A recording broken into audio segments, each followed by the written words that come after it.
Yo, it's Big Ant, the spokesman, man. We back. Another edition of Urban Politicians TV, UPTV. Make sure you stay on your pivot at all times, man. Had to come tap in. Y'all give me a mic check real quick. Let me know how we sounding. Let me know if we straight, man. Get up in here and hit that like button. Give me a mic check. Give me a visual check. Everything on point, man. What we doing? Let's get it. Happy Memorial Day, man. Hopefully everybody got to kick it with some of their fam. Shout out to my boy, man. I meant to get back with him on that message he sent me. My boy Elliot, man. Shout out to my boy Elliot, man. I meant to get back with you on that DM you sent me too. That's some good work. Let's get to that. Let them know how we coming. Texas. We taking advantage of every opportunity, nigga. That's the name of the game. That's the survival mode. And that's what we is owed. Texas, pay attention to these new things, new policies coming into place. Tax-free breaks, things of that nature. If they apply to you, whether you're in the tipping industry, business industry, man, capitalize on them things, man. We got to spread that awareness around to the people. For sure. Let everybody get up in here, man. Shout out to everybody who kicking it with their fam today. Hopefully y'all had a great weekend. Everybody kicking it with their loved ones and things like that. Shout out to the people that then fought and died for the country, that serviced the country. Most definitely appreciated. Most definitely. And you start getting older and you start realizing more and more. It start realizing the role of everybody in this thing. You know what I'm saying? War and death is a way of life on earth. It's a way of life on earth. War, death. And it's not just, we in America and we do hip hop and we do hip hop news and media. Of course, the things that are going to get the most attention is the things that are violent. Somebody dying, somebody doing something ignorant. Of course, that's a true statement. But just know, bro, the media will make you think that black kids, and I'm saying this because I have a hip hop audience, and a lot of y'all echo this sentiment. And I try to do my best in playing the role and making sure y'all understand that these things are not true. These things are not true, where they will make you think we the only ones that's in the world killing each other. But it's several cities that got way more murders than your Chicago's, than your Phillies, than your St. Louis's, your Baltimore's. There's plenty of cities in this world where there's daily wars going on. They just don't got nobody covering it. They don't got nobody covering it. They don't got nobody focusing in on it. Everybody watches American culture in this world, y'all. There's gangs worldwide and there's murder worldwide. You got 3-4 countries, 3-4 different world wars going on in the world right now that are like major wars. Then you got underlying wars going on in different countries where people are getting brutalized, they getting killed. They don't even want that to be seen as violence, y'all. They don't even promote that or push that stuff as violence. Like these people being killed in other countries, whether it be different of religion beliefs, territorial beliefs, it's all the same shit, y'all. It's all the same shit, but at times people forget about that. And when you in our culture, these are just some little young hoodlums running wild and they need to change. No, the world needs to change, y'all. The entire world needs to change. But I'm also make sure I control the narrative. Everybody out here killing, because this is a fact. Look the numbers up. Look at the death certificates. Look at the people dying all over the world.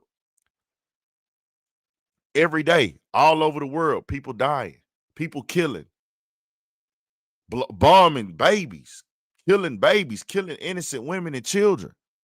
This ain't just no American thing. This ain't just no nigga thing. They minimize our wars and just try to paint them off all as ignorant. Murder, it should be seen as ignorant in general. of course, if you the person that's defending yourself, then yeah, of course you're gonna have the different ways that make it different. I expect this from people who don't. Um, I expect this from people who don't. Hold on.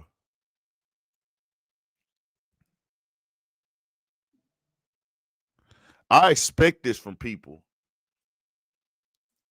who don't live in this in our culture and our demographic, and they've been taught to look at us a certain way and don't ever let up on them niggas. Always feel like them niggas is stupid. Always feel like them niggas don't do nothing but kill each other. Nigga, I don't give a care what they say. But in our countries, in our demographic, in our jurisdiction, our shit is just innocent. It's innocent murder. It's, hey man, it just happened like that sometime when, yeah. So but shout out to all of my veterans. Shout out to all the soldiers that have fought for America throughout these years for us to be here today. Most deaf. The ones that serve and protect these country.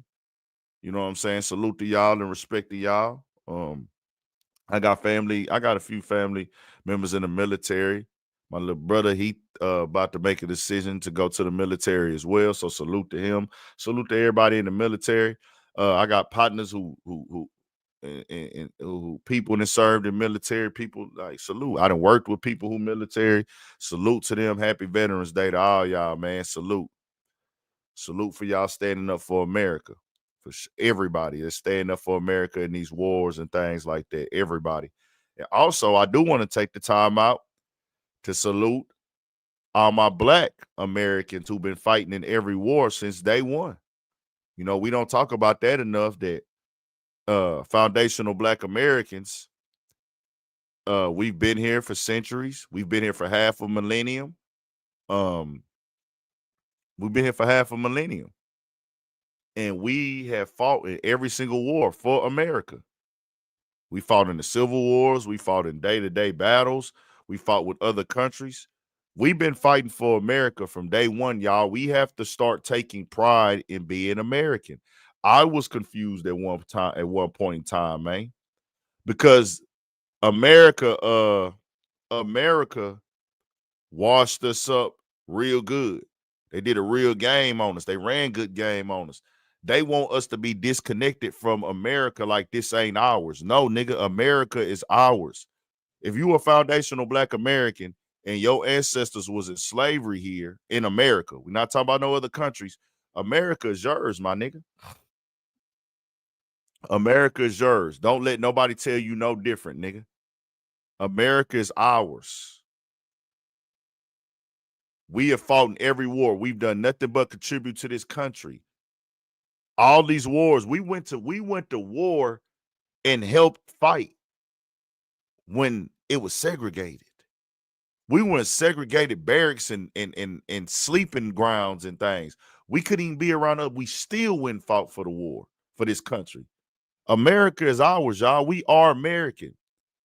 We're supposed to have American pride. Now, I want to separate something. The system and the government is a different thing as opposed to the land. This is our land. We pay taxes to live here. We contribute here. We built this here. If you've been in America your whole life, my nigga, you an adult, you've been paying taxes here, and I'm talking about for my Black Americans. For my Black Americans, your ancestors been here for hundreds of years, contributing, working, building, and paying taxes here. Then you came out and you did the same thing. You've done nothing but put back into this country. Take pride in it. Take pride in the name, the land. You played a major role in getting it here today. All of my people that fought in these wars, all my people that signed up for the military, even if you just a nigga with a job, you supported this stuff, man. So take pride in it. This our country, my nigga. I'm American. I'm not African. I want that to be clear. Some of y'all might be Africans, and you should take pride in Africa. Wherever you from, you supposed to take pride in your country, bro.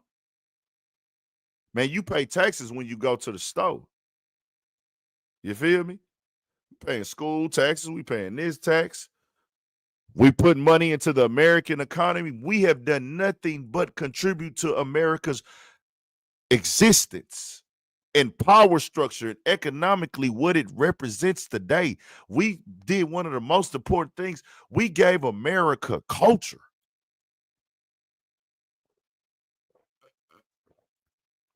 I'm still waiting on Casanat, and he probably won't ever correct it.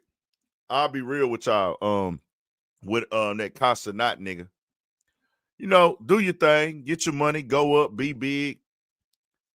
I'm not celebrating you, bro, until you come back and denounce that shit you said, Casanat, about blacks ain't got no culture. We just black. Everybody else can go along with that whoop-de-whoop shit. I'm not doing it. I don't care, bro. I need everybody to know this about Ann as well. We finna get into the topics in a second. This is just me tapping in with my supporters. I don't care what nobody thinks, bro. Y'all could call me difficult. Y'all could call me difficult.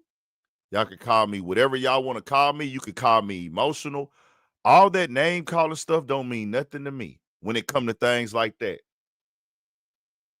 Y'all can say that nigga think he know it all. Y'all can say that nigga think his point is always more important than other people's. Yeah, I do. I do. Because other niggas speak without facts. Other niggas speak without facts, and then they want to argue with a nigga who got the documented facts. Your point that you trying to make can't be valid if you ain't got no factual shit. It's degenerate. Now, you could do it for entertainment. I operate in logic and common sense, y'all. So, I see all that. We gonna pop it, though. Let's pop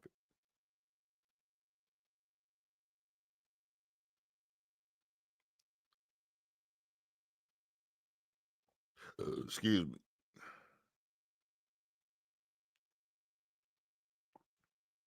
Rest in peace, Dolph, man. 2018, young Dolph heard about two Starbucks workers who got fired for playing his music at work. He brought them on stage at Rolling Loud and gave them $20K to help out till they found new jobs. I put that video on YouTube, y'all. That video got 1 million+ views on my YouTube. I think I put it as a short, though. Rest in peace to Dolph, man. That was dope, dog.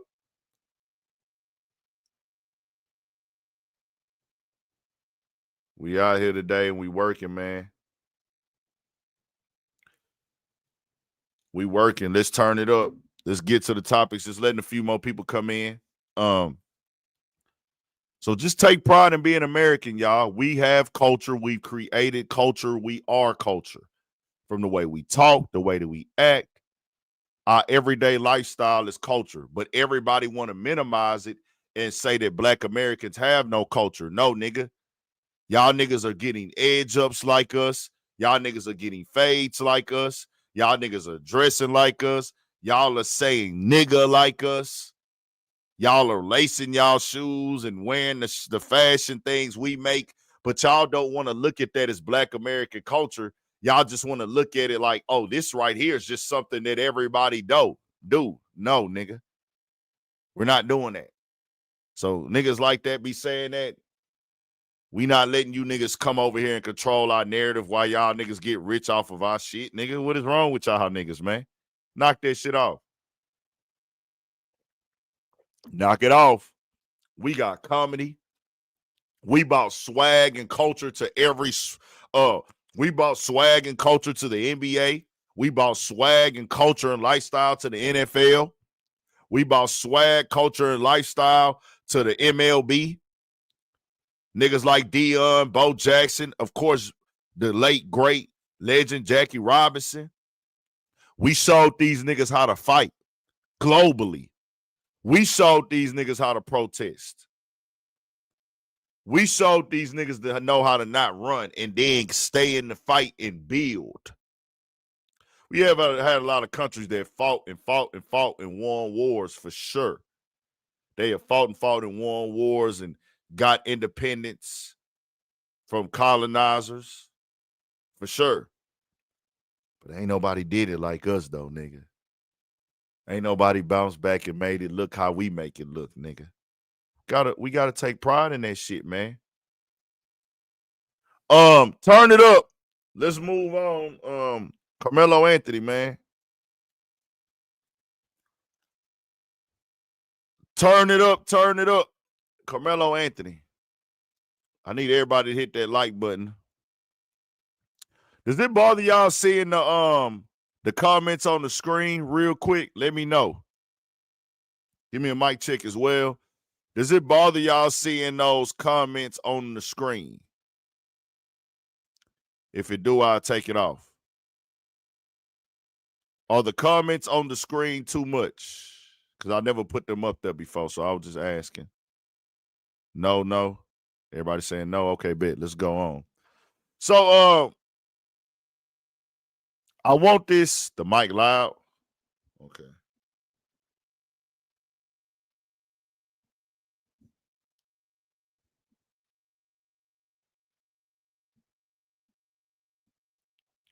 Is the mic loud now? Mic good and you good? Is the mic good now? Still too loud? Let me know something.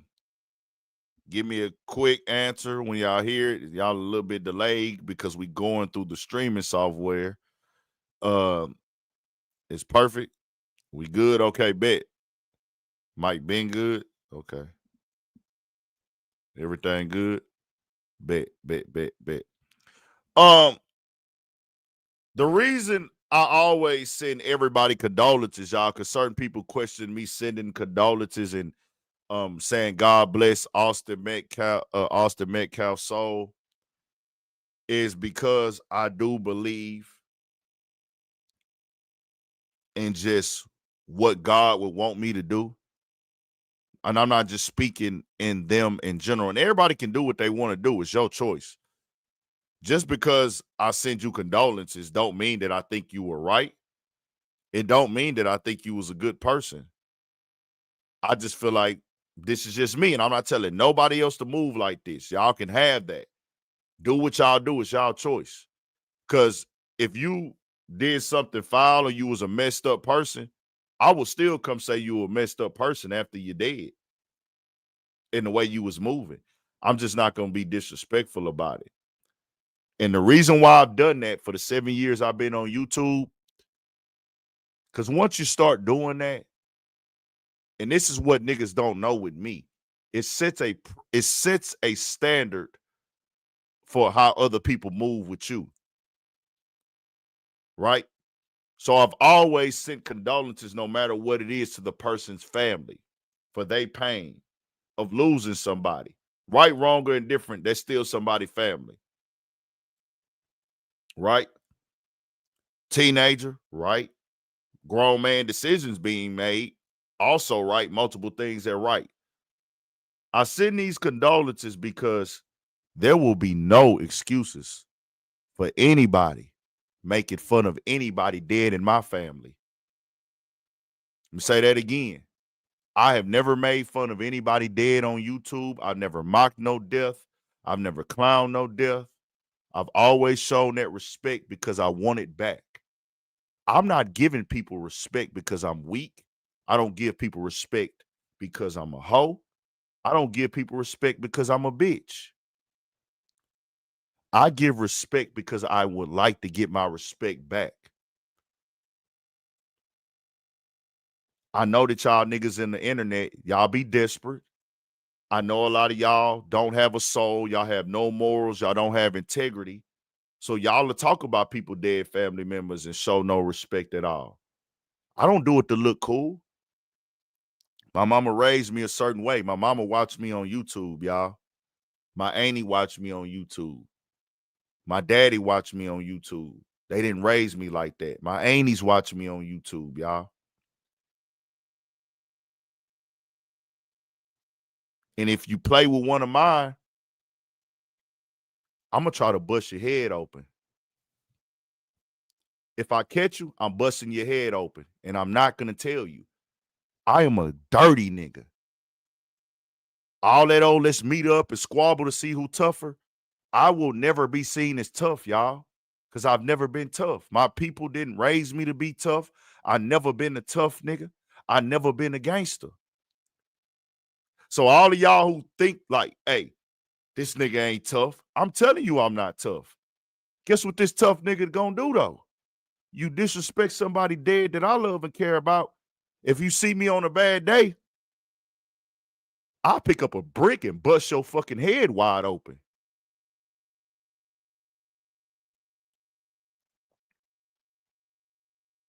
I don't think the stuff is funny.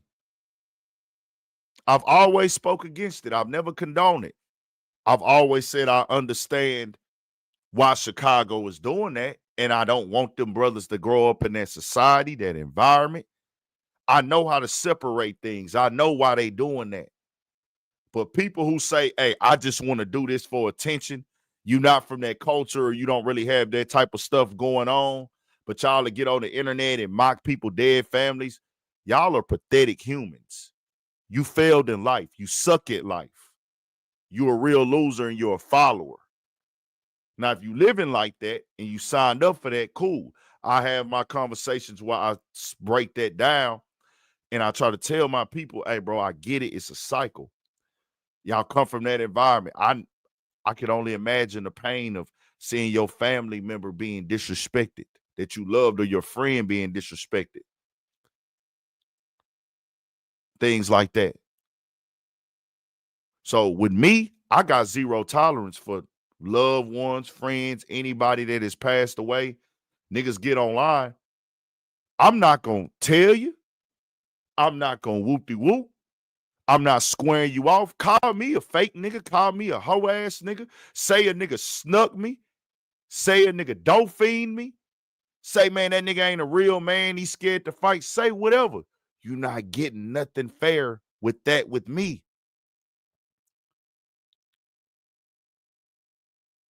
You're not getting nothing fair with me when you cross that line. I'm not going to do it for clout. I'm not going to do it to be cool. I just know don't play with mine like that. So that's why I've always given that respect to who's ever passed away.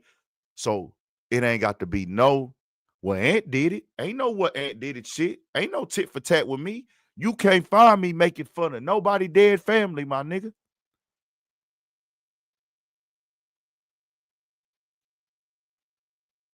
Just know that. So that's all I'm gonna speak on with that. Let's move on.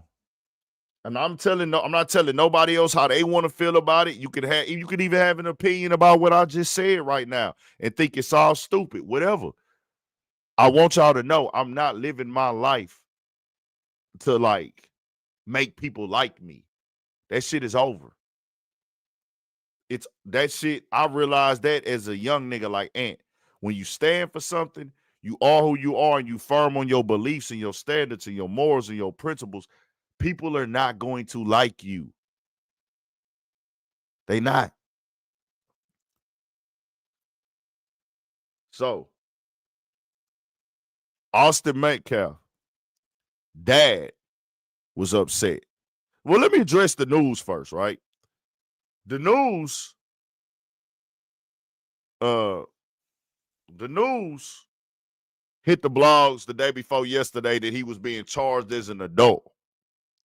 Came from one write-up. That's the one that everybody was references. And a lot of blogs, y'all, are really just copy and paste. And once the cycle gets started, it gets started. So when one blog posted it up, hey, man, charged as an adult. He was going to be charged as an adult anyways, y'all. This is not new. That's not new. Like in Texas, for certain crimes, you can be charged as an adult at 16. This is from a Texas nigga. 17 years old, you're getting charged for a murder in Texas. There is no ifs, ands, and buts about it. So he was already getting charged for murder.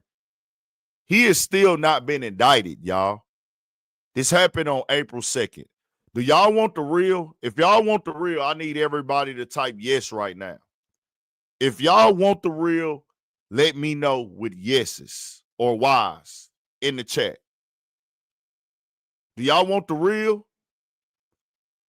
of what's going on here? And I know a lot of y'all don't want to accept it. You can have your opinions and your feelings, dog. You can have your opinions and your feelings, man.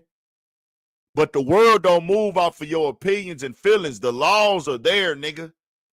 We in a new era. We in a new day. The reason why they haven't indicted him yet is because they don't have the evidence to really indict him like that.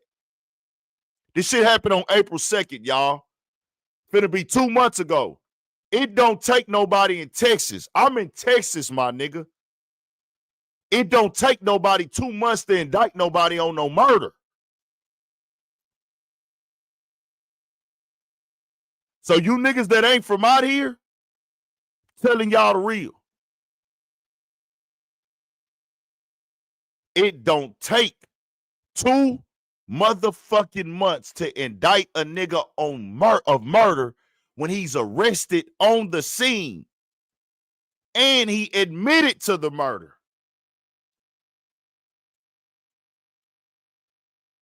In self-defense. At a track meet full of people. At a track meet full of eyes, full of witnesses. Y'all letting these people tell y'all how to think in 2025? You gotta look yourself in the mirror. You can't use your own logic. Hey, Jimmy J, we got time today. Are you going to join this stream? If not, you're getting blocked. We allow anybody to come on here and talk shit if they gonna come show their face, Jimmy J. If not, you gotta go. You got 2 minutes. I'm gonna drop this link for Jimmy J only. Anybody that disrespects, and I told the nigga this last night, nigga tried to come at me, all you do is talk about other people, whoop-de-woo, whoop-de-woo. Bro, that's a tired old argument. I do media. Do y'all tell CBS that? Do y'all tell ABC that? Do y'all tell Fox News that? Do y'all tell MSNBC that? Do y'all tell ESPN, Walt Disney, all they do is talk about what other people got going on? Or do you only come tell the nigga that? White man ice colder for y'all? How cold is it, nigga? Media is the most powerful industry in the world. Pissy Diddy said that before he caught his case. Media is the most powerful industry in the world. There is nothing to debate about with that statement. If you still sleep, you don't know. If you a nigga, you might not know. So you let them tell you.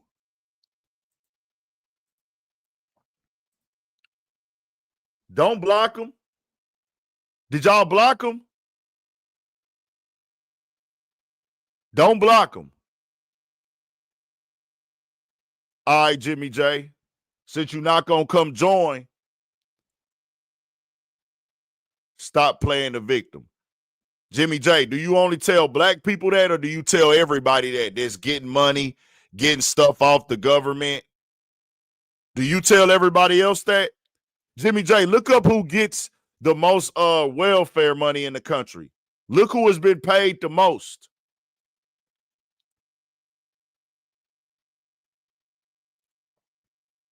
Do you tell everybody else that, or do you just tell black people that? You don't tell everybody that. But are you going to come join the league or not? Because the difference between me and y'all niggas is I get on the internet every day and I talk about everything that I've been talking about for 7 years, and I go outside. I was outside around hundreds, thousands of black people last night. Who knows how many people was out there? I say at least 1,000. And they come up to me and say, I love what you doing. Keep doing it. Keep it real. Keep it solid. Keep going. Keep your foot on their neck, nigga. Hey, bro, keep speaking that real game. We got niggas from Florida. We got niggas from Alabama. We got niggas from Louisiana. We got niggas from Mississippi. Some Connecticut niggas came up to me. Some upstate New York niggas somewhere came up to me. Outside every day.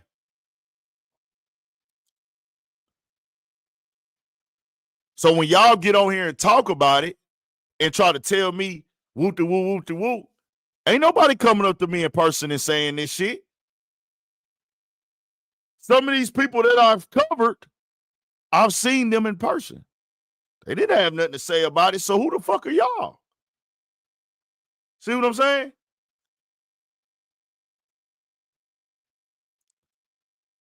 Yeah, Jimmy J. Use a hoe. And I don't know you or your family, but I'm pretty sure your loved ones did everything in their power to take care of you. They worked hard. They grinded hard. They put food on your table. They put clothes on your back.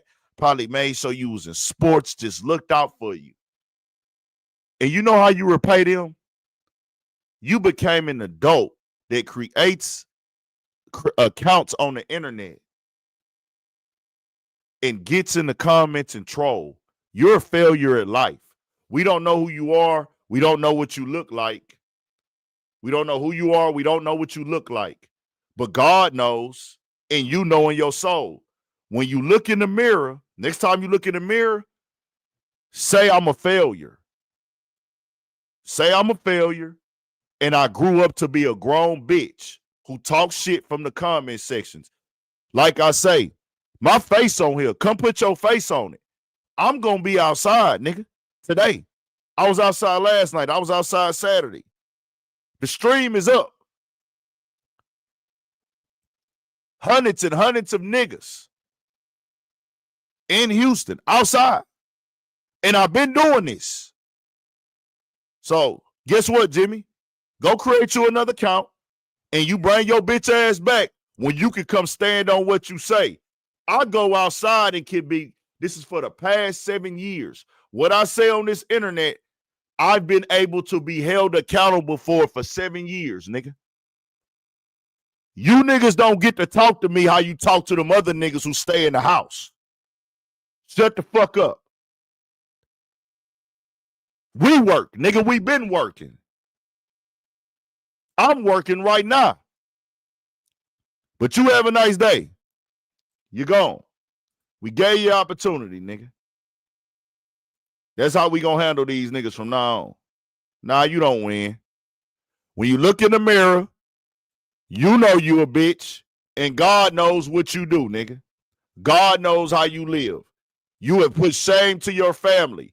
When you look in the mirror, look at yourself, and you know and God knows what you do, nigga. We don't need to know you. You're a fucking nobody. You don't even love yourself, and you hate yourself, so you can't even show your face. You pathetic piece of life. Find God, nigga. Go find God.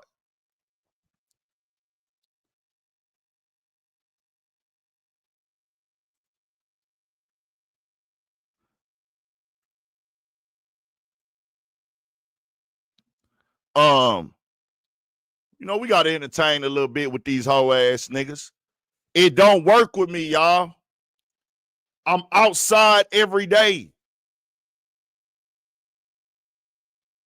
I'm in this shit. I'm a part of this shit. I was outside my whole life before I got on YouTube, nigga. So, let's move over here to Austin Metcalf.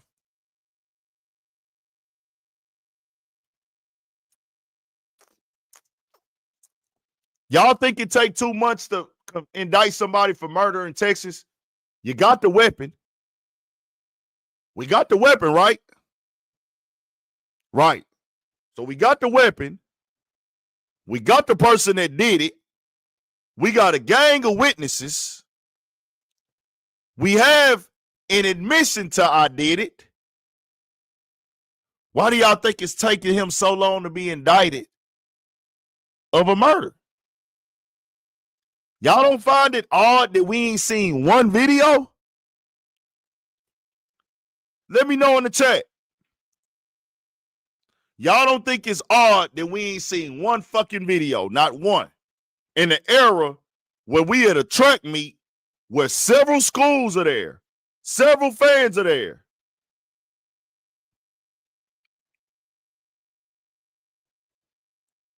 Nothing made it on Twitter, but we seeing niggas get shot on the internet, jumped on the internet, beat up on the internet. So you can't say it's a censoring problem. There's not one video on the internet. I'm not gonna they said it was a Snapchat video, so we ain't see this Snapchat video. I'm not even talking about the actual stabbing, y'all. Cause the actual stabbing might not be on video. The actual stabbing might not be on video, y'all. And you want to know why? Because he only did it one time. He only did it one time. So they might not have the actual stabbing on video because he didn't stab him multiple times. But you mean nobody caught the aftermath? Nobody got a video of the chaos? Nobody got a video of the cops putting them in the car? Nobody got a video of all the people living out? Nobody went live. Hey, man, the dude just got killed in school, bro. Track meet now. This ain't in the classroom. I'm just saying. I haven't broke down into the storylines, y'all. The storylines of what happened are all alleged because of the simple facts. When it comes to this case, we don't even know what the grand jury is using as evidence to make their decision. So everybody talking online right now, you got a couple police reports out there, but we don't know what's official and what the grand jury will be making a decision off of. That comes out later. That comes out later. Y'all haven't seen nothing official yet. I know everybody want to be right. Everybody want to have an opinion. I'm giving an opinion. But guess what? This opinion is based off of reality of where we are today. Of where we are today. We going on 2 months, y'all. 2 months. You got the weapon. You have motive. You have the scene. You have witnesses. You've got admission. You've got everything you need to charge a person with murder. They charge niggas with murder for less. All the dots is crossed off for you to have a murder. Y'all think it take this damn long to indict them? It's multiple reasons, y'all. They getting ready for the media storm. They getting ready for the backlash. Either way, they know it's a storm coming. This is why this is racial. Everybody who says that this is not racial, stop fucking lying and being a coward. Stop being a liar and a coward and being fraud. You know this is racially motivated. All of their decisions right now, the state is making their moves off of racial tension. They know what coming with the decision they make.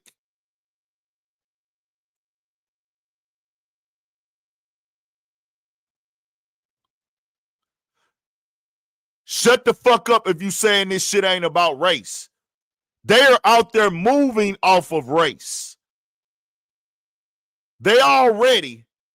So we just think a high school kills a high school kid and the judge just starts getting threats all of a sudden. No, nigga. It's because she's black and she gave him a bond. And he's white.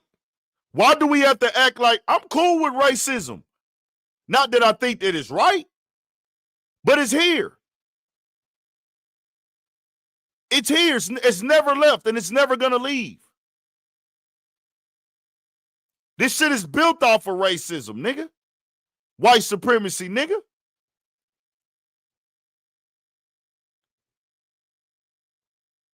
So why do we sit up here and have to act like it ain't racial? And if you white, don't you ever tell me this shit ain't racial.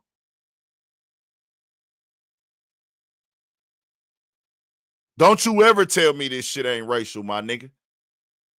You might not want to talk about it, and you can be quiet. You don't have to tell me. I know what it is. It's when you try to act like it ain't this. If the conversation come up, just be quiet. Don't say nothing. You cool. I ain't got nothing to say to you. But if you get on your platform or you start speaking and commenting, then you showing your true colors. You're a fucking liar. You're a fucking liar, and you're being fake, and you're being disingenuous. You know this is racially motivated. Whether the murder is racially motivated or not, at this point, that don't even matter.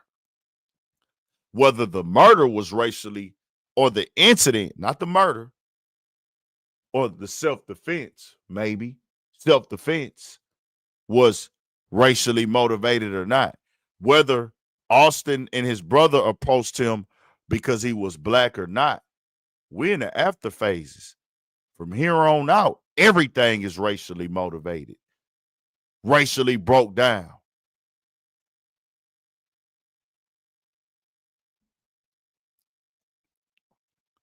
Yeah. Self-defense, murder, whatever. That's what he charged with, so I'm just saying murder. Innocent until proven guilty. Innocent until proven guilty. He's innocent until proven guilty. Now, it came out, y'all, on all the blogs. Adult, my nigga, they was doing that regardless. This is how Texas work. He was going to be charged. Nothing new with this case. He has not been indicted. The only thing is new is this right here.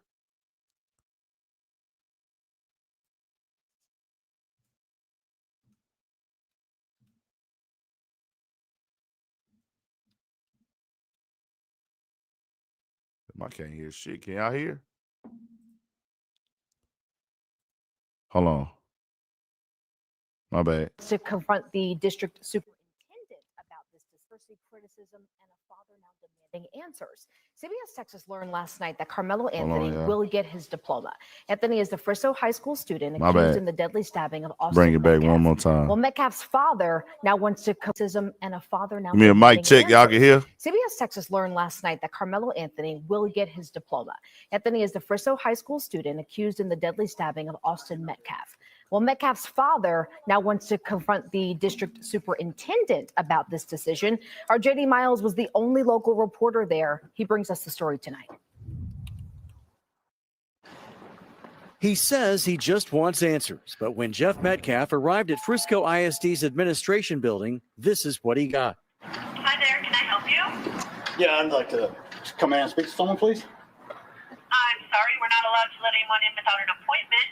The father of Austin Metcalf wanted to hear directly from Frisco ISD Superintendent Mike Waldrop what he heard from media reports on Tuesday.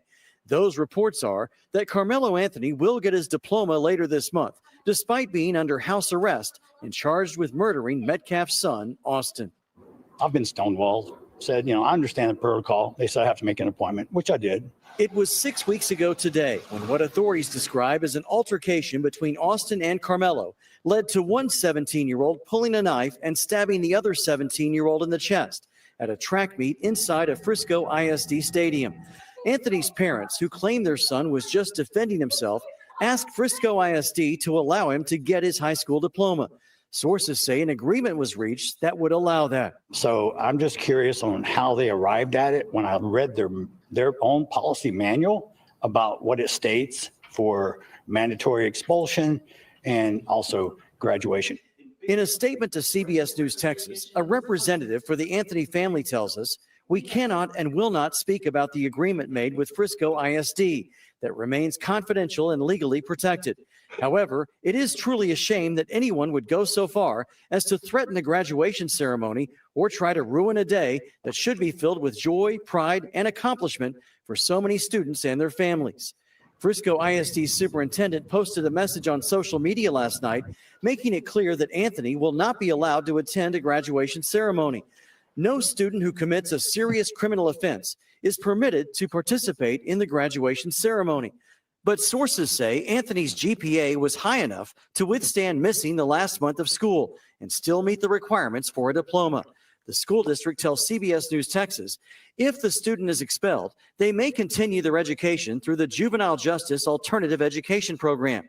In cases where a student has completed all graduation requirements and is facing expulsion, Frisco ISD typically gives the option of early graduation instead of placement at JJAEP. The controversy has resulted in a new online petition to award Metcalf an honorary diploma next year, when he would have graduated along with his twin brother. The fact of the matter is it's not going to bring my son back. I mean, it's a nice gesture, but in the long run, my son doesn't get a diploma. So there's part of me that says maybe Mr. Anthony shouldn't get one either. In Frisco, JD Miles, CBS News, Texas. Shout out to my guy, I'm Aboriginal. Which is basically what our bodies feel. Hold on.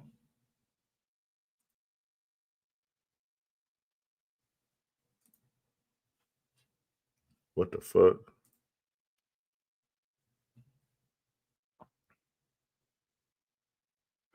Shout out to my guy, I'm Aboriginal.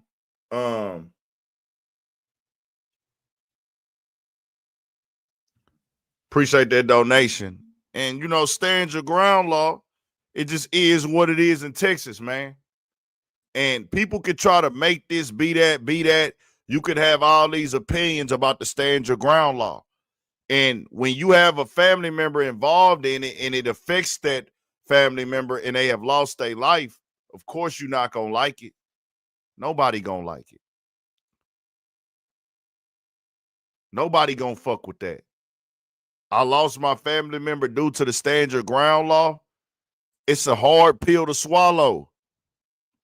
But guess what? You got to tell your kids, bro. Let's start pushing forward and, hey, keep your hands to yourself. Keep your hands to yourself, bro. That's the ultimate game right there. That's $1 trillion worth of game, nigga. Keep your hands to yourself. Don't make threats. Don't try to put no fear in nobody. Don't try to punk nobody. The initial reports came out that he came up to him and moved him. I said, whoa. I wasn't even covering that story at first until I heard one of the reporters say he came up to him and he moved him. And I said, moved him? What gives him the authority to move anybody? Now, you ask somebody to move, and if they don't want to move, you got to take it how you take it. You can't force nobody to move nothing. In Texas, we keep our hands to ourselves unless you want to take it there. And when you take it there, you got to be ready for them to take it there.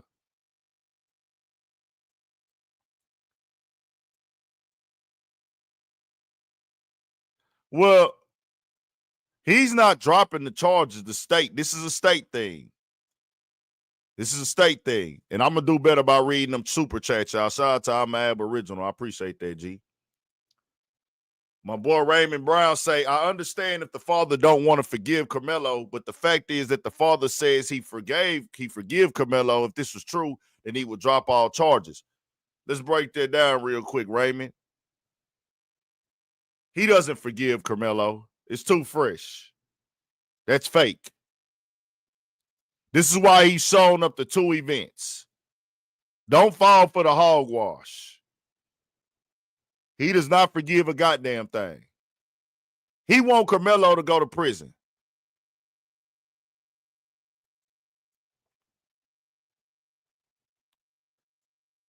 Well, I don't even know if it was raining, y'all. I didn't get that all the way confirmed. But his father doesn't forgive him, y'all. Forgiving him is saying, hey, man, I'm going to fall all the way back. I'm out the way. Let the legal process play out. You pulling up here. You pulling up there. You trying to protest them graduating.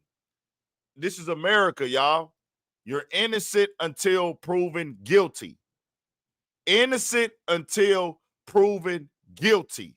Meaning, if I have not been convicted of this crime, that means I didn't do it. Why shouldn't I be able to graduate? He got all his credits and everything already. It's a tough situation. And I'm not telling his father to swallow the pill. I'm not telling his father how to move. I'm not telling his father what to do. I'm not telling his father how to react. But you're not going to come on here and tell us one thing and then do another, and we still want it to be this other thing. You don't forgive this kid. You don't forgive this kid. And I'm not telling you that you should. That's the thing with me, y'all. I don't tell people how they should act. But what I'm going to tell you is you're not going to tell us to have you're not going to control how we think about your actions. You can't show us one thing and promote a one thing and then do something completely different, but still want us to see you as doing this. No, nigga, you've already shown 2 times you don't forgive them. If you forgave them, we would not see you doing nothing. We wouldn't see no cameras or none of that. You don't have to. I'm not telling you to forgive him either. I'm not telling him to forgive him. That's his choice to make. But don't tell me you forgive him and I know you don't. Fuck out of here. So, let's move on. Everybody hit that like button. Oh, so for my people who still in denial about this in Texas, Exhibit A. Let's go to Casey and Allison. Hold on. This is about 2 hours away from Frisco, near the Bell. Hold on.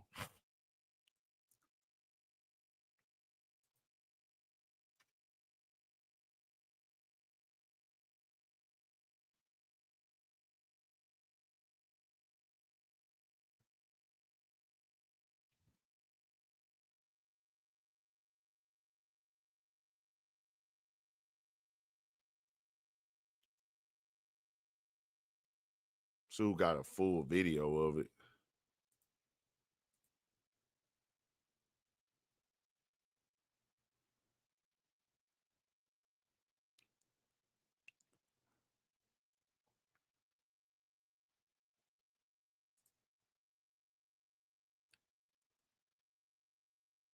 Do they got a longer video? I wanted to get a little bit of the breakdown.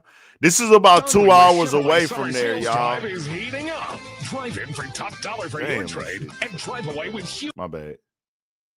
They got these ads on this website. This is in Belton, Texas, y'all. Let me play this for y'all. And also faced charges of murder and manslaughter as well, but was acquitted on the County jury found a Bell County jury found Casey and Allison guilty of criminally negligent homicide. Allison also faced charges of murder and manslaughter as well, but was acquitted on those charges. 6 News reporter Sydney Walker was in the courthouse for the entire trial. She breaks down what today's verdict means. We're ecstatic in some ways, but it wasn't the complete verdict we were looking for. After around 12 hours of deliberation, the jury found Casey and Allison guilty of criminally negligent homicide.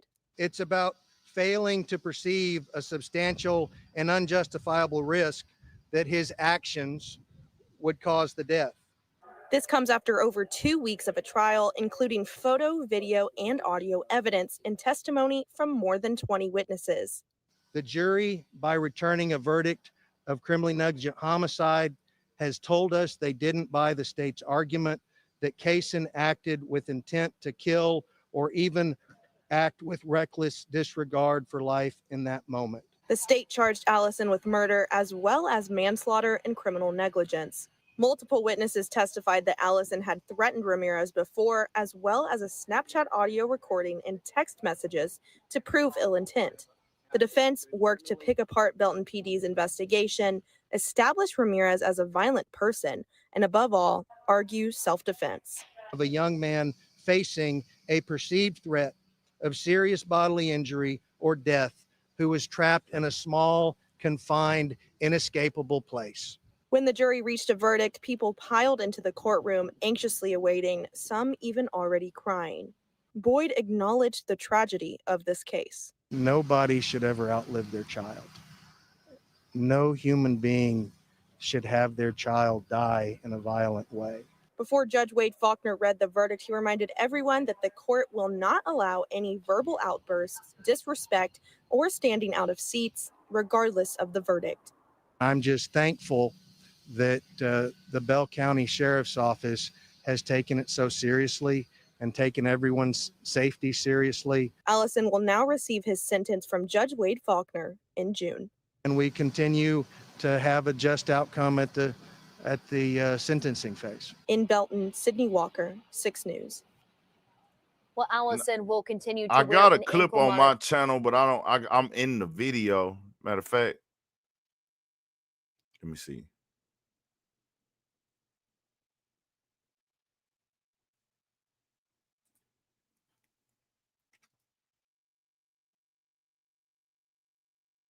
I wanted to be known that they were beefing. That's what I kind of wanted to be seen, that they were going back and forth. They had already had issues, prior things that had happened. They already had got into it at the prom before. They ended up in the bathroom together. He stabbed them.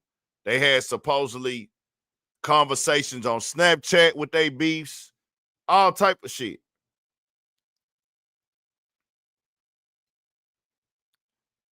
He stabbed them 4 times in the bathroom.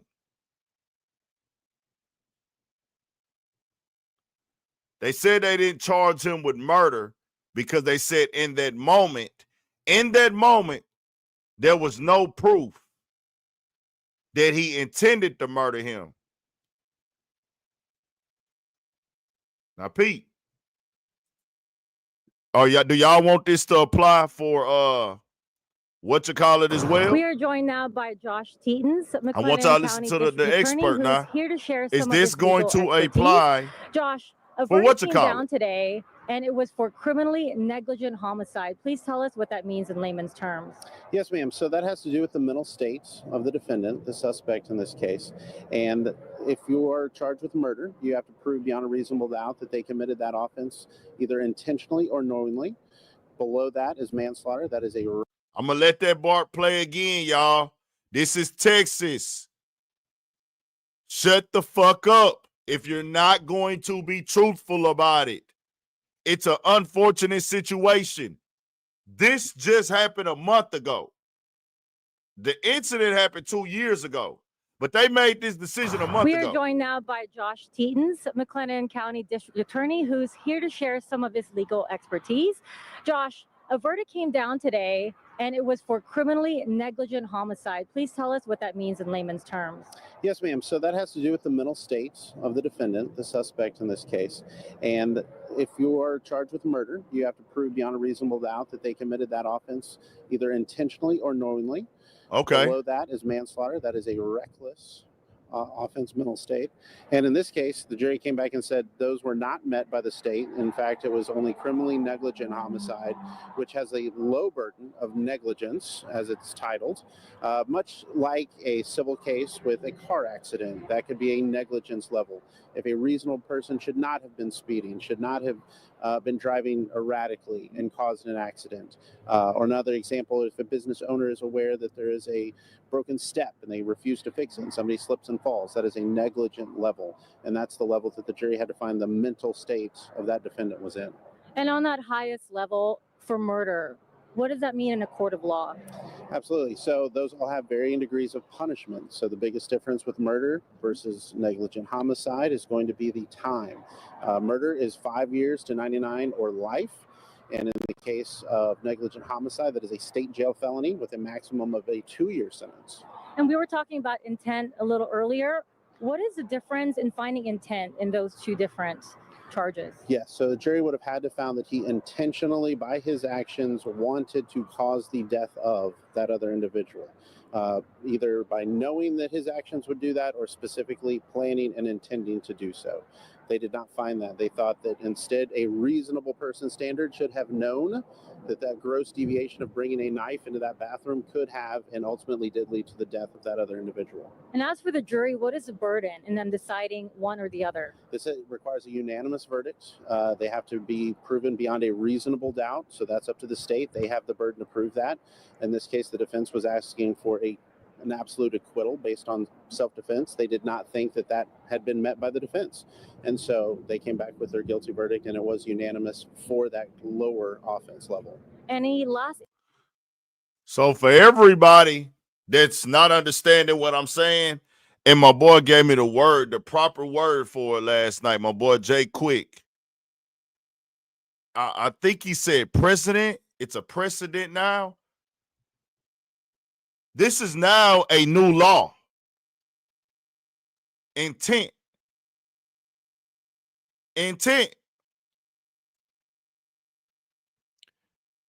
The state versus Case and Allison.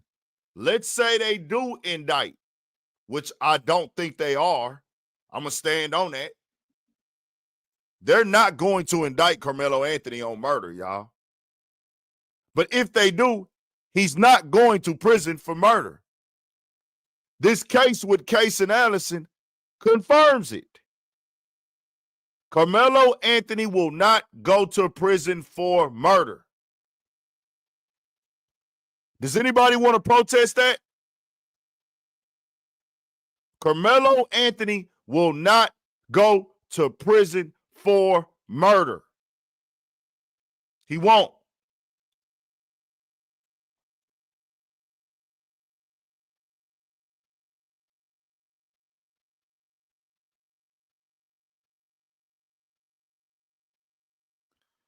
This is the new precedent. This is the reference. This is now a law of reference in court. The state versus Case and Allison. He was found not guilty on murder due to the fact there wasn't an intent to kill him. Deshaun Nichols, you are correct. Carson is white. Casey is white. Karmelo is black. But guess what? Karmelo has two things that offset that. It don't change it, but it offset it. He has the media, he has the support of his people, and he has the fucking money. I'm going to say that again. He has the media, he has the support of his people, and he has the fucking money.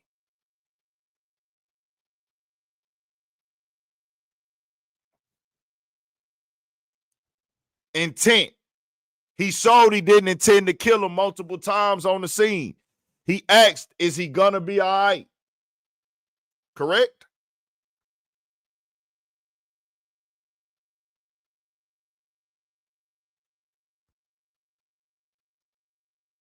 He said, is he gonna be all right?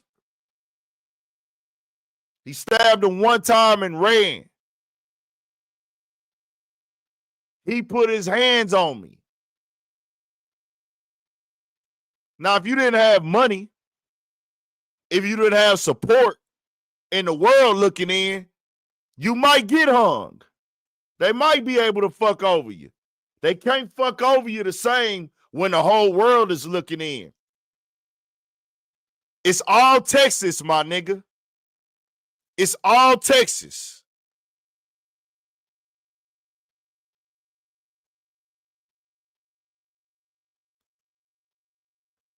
Cash G. That's a warning. Don't touch me, my nigga. Y'all look at this, don't touch me. Where you niggas, Cash G, where you from? Where you from, nigga? What color are you? Cash G, where you from and what color are you, nigga? What's your ethnicity? What's your background?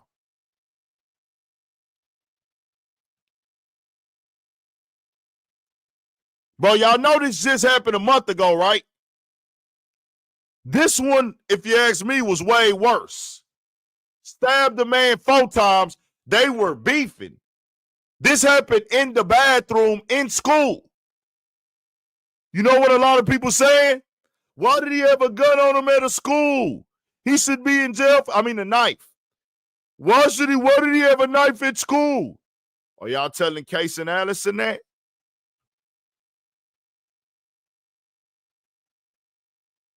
Cash D, where you from? I said, what's your race and where you from? Cash D, matter of fact, since you a lost nigga, come join on. We'll educate you, nigga. This shit bigger than Collin County right now, Cash D. And they telling you this shit bigger than Collin County. Cash D, come join or shut the fuck up. That's what we gonna do for you. Since you got so much to type, come on here and say it. You got the flow. Educate us, nigga. What I don't like is niggas who don't know what the fuck they talking about and they just talk. It's like, why the fuck are you talking if you're not speaking facts? Come talk, Cash D. I'm giving you the facts, you dumbass. This is now a law that will be used. The judge made the decision. The jury made the decision, and the judge hit the gavel. Now, if y'all can't prove intent to murder, it's that.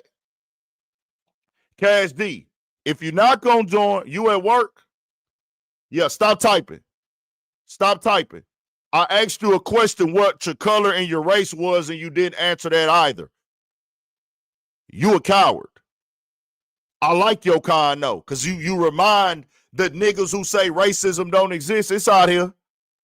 I asked you a simple question. What was your race and what was your color? Why you ain't typed it?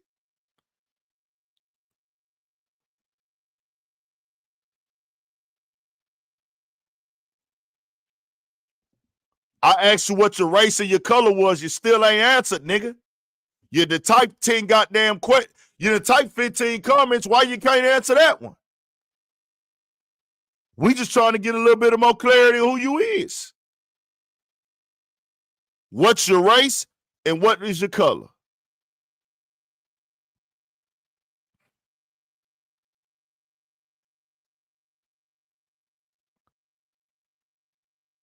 Hey, Cash G, where your parents from? Where are your parents from, Cash G? And Cash G, I know that y'all see a lot of shit on the internet where people name call this and that. You calling me emotional don't affect me, bro. It's not going to make me change and shut the fuck up. So you can call me emotional all day. I'm not offended by that. That's like a bitch telling me I'm misogynistic. That's like a gay person telling me I'm homophobic. Nigga, I'm still going to be on the same shit. I don't hate nobody.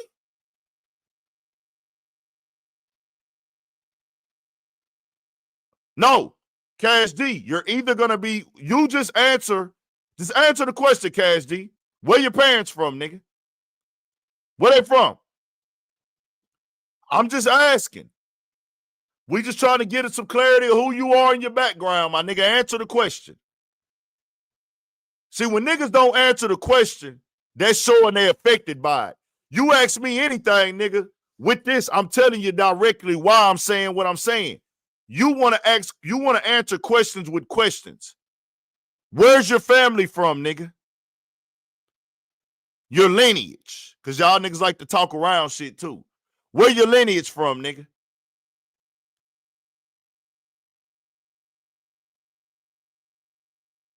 It's a difference when you get your ass beat growing up. When your parents, really my dad has never whooped me. But when your mama beat your ass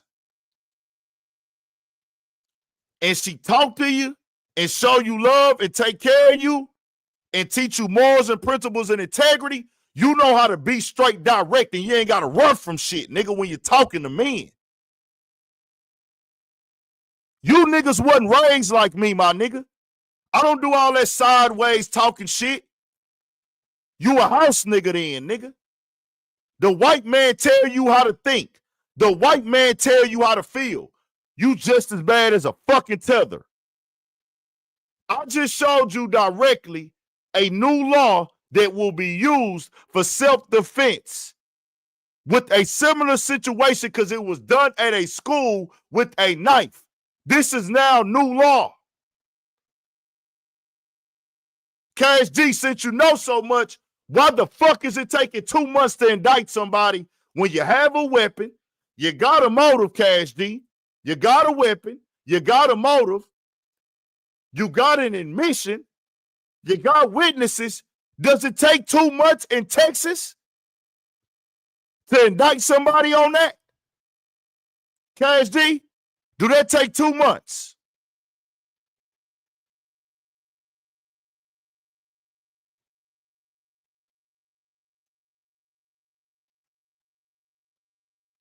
Does that take 2 months, nigga?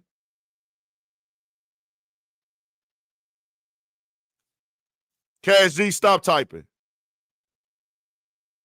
Stop typing. Excuse me. Like I said, they can indict him on murder. He won't go to prison for murder. They'll have to find something else. Just know that. Just know that.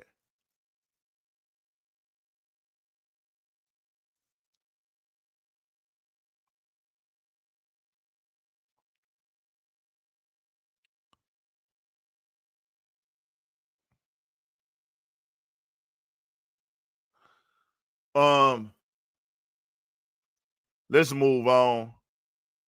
Diddy. Are they overcharging Diddy, y'all? Real quick. Y'all feel like they overcharging Diddy?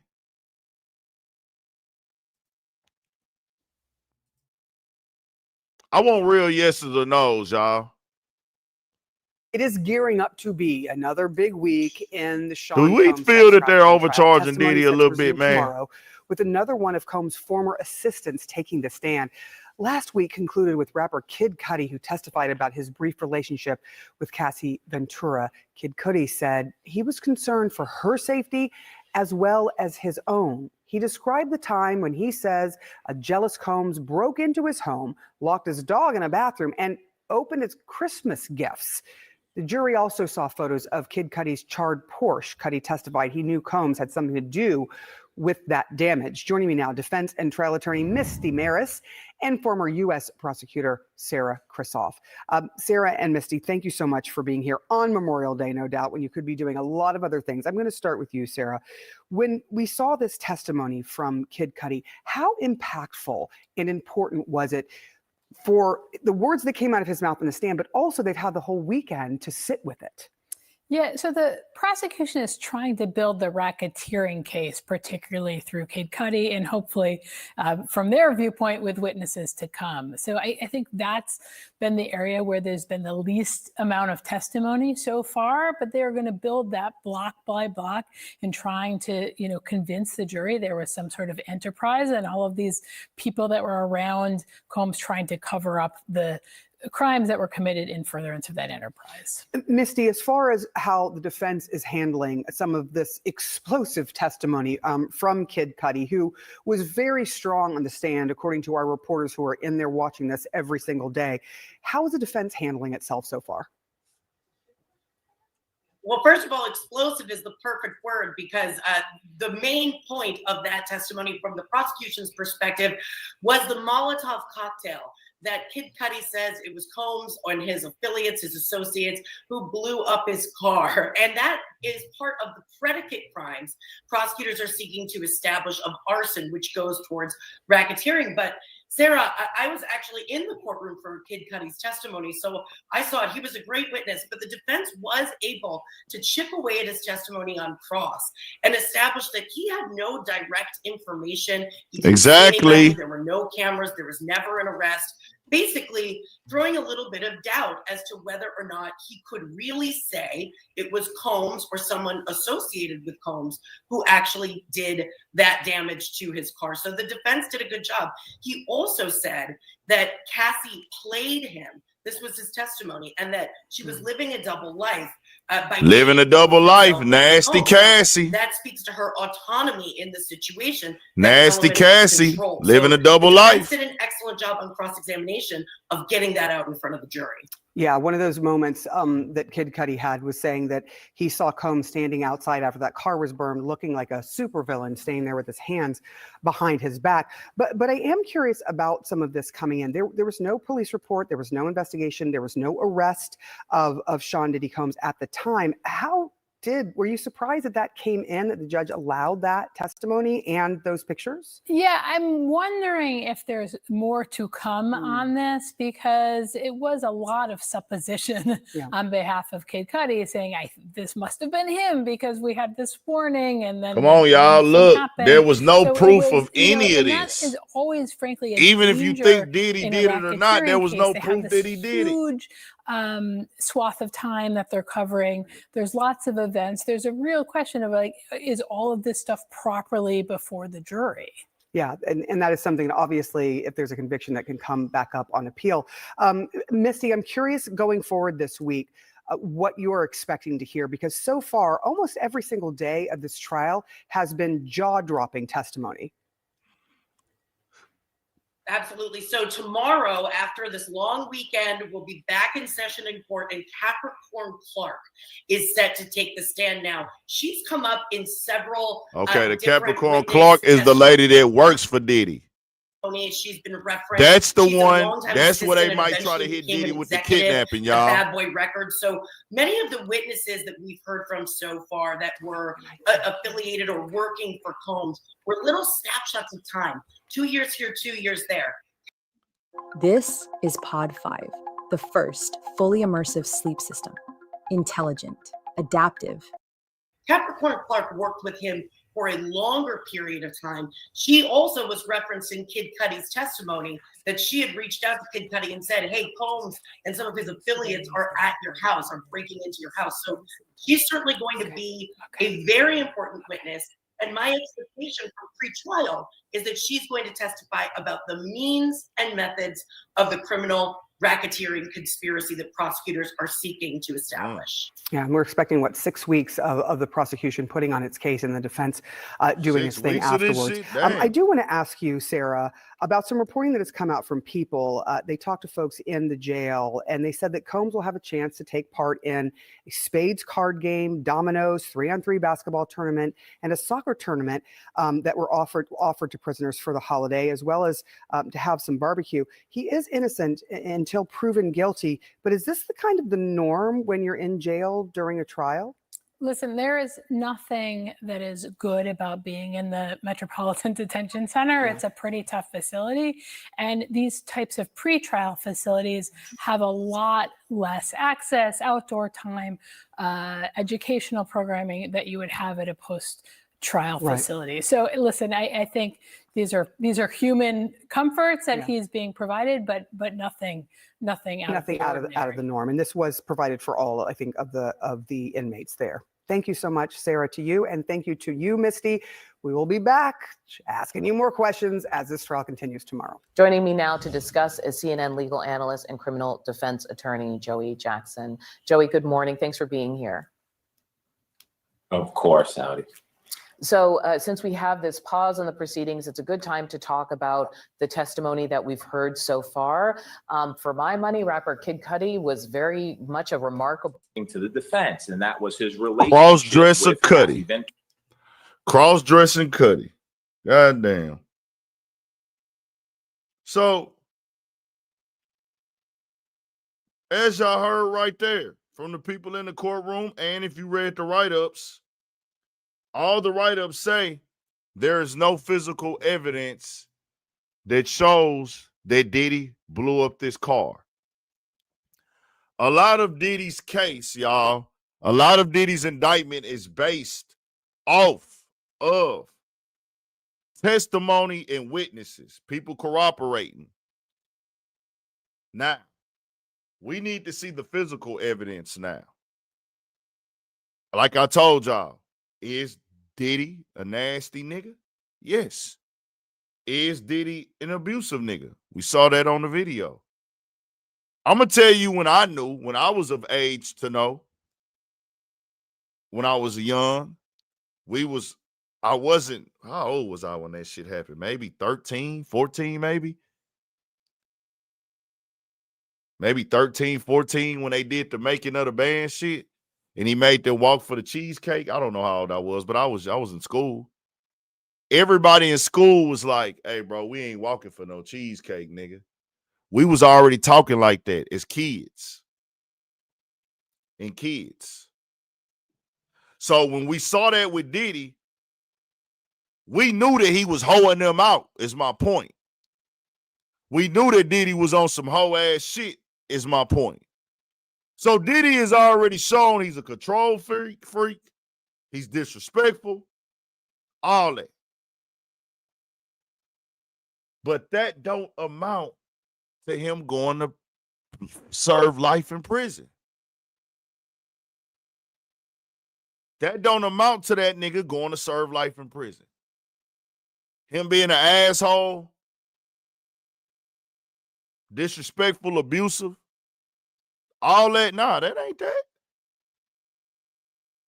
But what they're doing is they're trying to tie crimes from the last 15 years and say he did all of these, and we're going to put it in a RICO, sex trafficking, and racketeering format to get him life in prison through wording, through language, through verbiage. That's what they're doing right now. The federal government, they make the rules. They have the final call. I have no say-so in this game. They make that decision. But when you go to the jury now, because what y'all need to know, Diddy fight right now is with the jury. Diddy lawyer is fighting for the opinions of the jury, not the people outside. They've already done enough to humiliate Diddy. Diddy has been humiliated in front of the world. Would y'all say so? Diddy has been humiliated in front of the world. Sex life, weird shit. He's humiliated.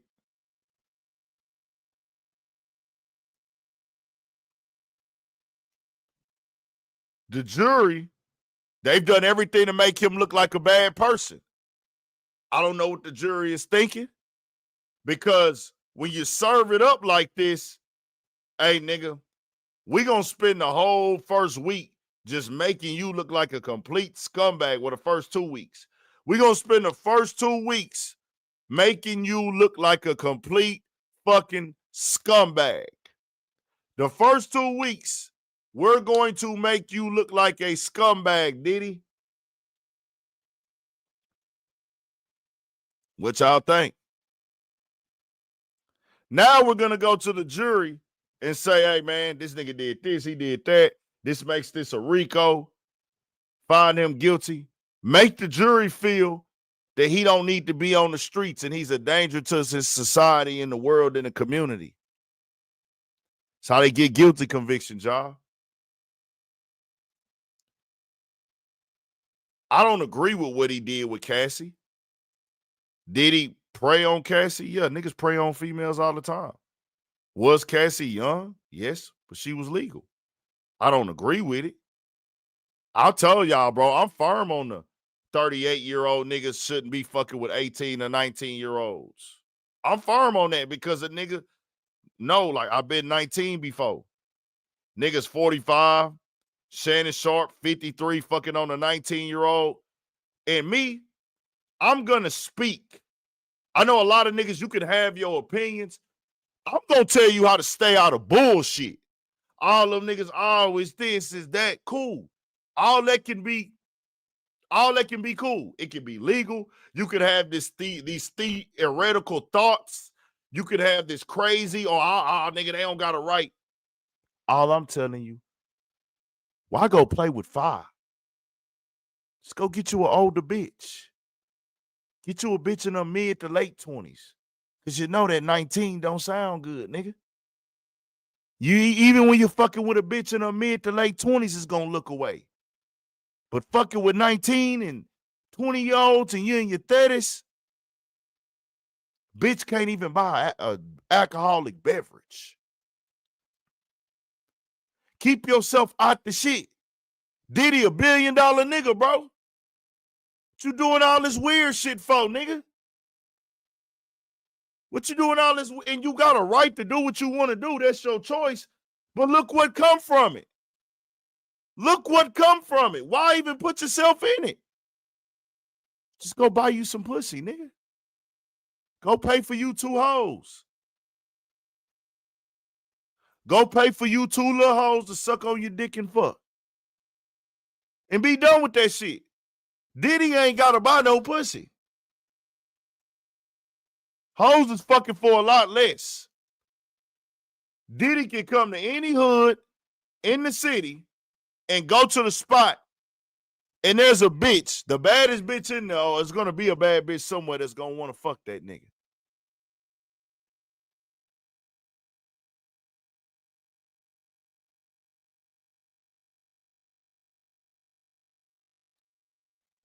It is what it is. Cassie got $30 million. I told y'all what it was, man. Did Diddy prey on her? Of course.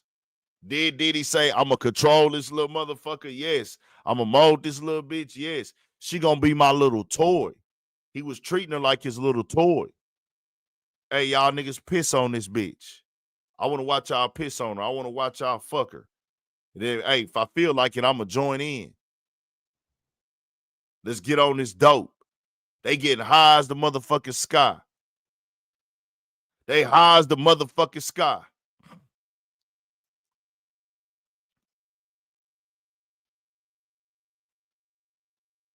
I'm talking about you staying out the bullshit. Just go pay for some pussy regular. Cassie and Diddy was addicted to drugs. And they was chasing highs that they wasn't going to reach.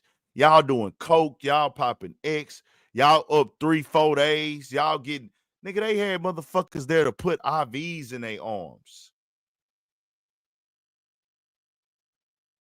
They having sex to the point where she probably catching the craziest nut she done caught. And she's still young, so she ain't even learned her whole body yet sexually. So she's growing up, and this is her plateau. This is her height. See what I'm saying? She 19, 20. That bitch don't know her body yet. She 21, 22, 23. She don't know her full sexual body yet. Diddy is molding her, and he took it up to the moon. Hey, bitch, you gonna fuck 3-4 niggas.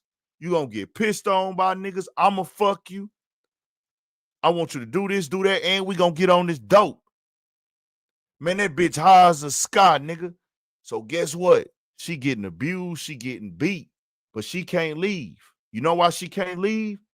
Because she addicted to the sex and the motherfucking drugs. She catching a nut she ain't never caught, and she knows she taken care of. I got all the money I want. I got everything I need. He got this. Of course, I don't want this nigga to beat my ass, but I'm out ready to give this up. And on top of that,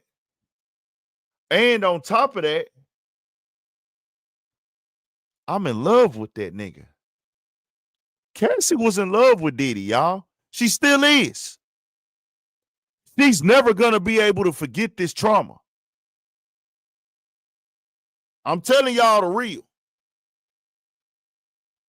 She's never going to be able to forget. She loved that nigga to this day, but she hates him too. That's what a motherfucker that's got that mentality like Diddy, and we don't know what happened to Diddy in the past that turned him like this. She hate Diddy. She hate his fucking guts. She want him to die. But Cassie was a drug addict, y'all. And when you a drug addict, a real drug addict, you addicted to those drugs for the rest of your life. You're just not using them no more. But the addiction never leaves. You get reminders of it. It pops up in your head here and there. Oh, I could use some of that shit right now.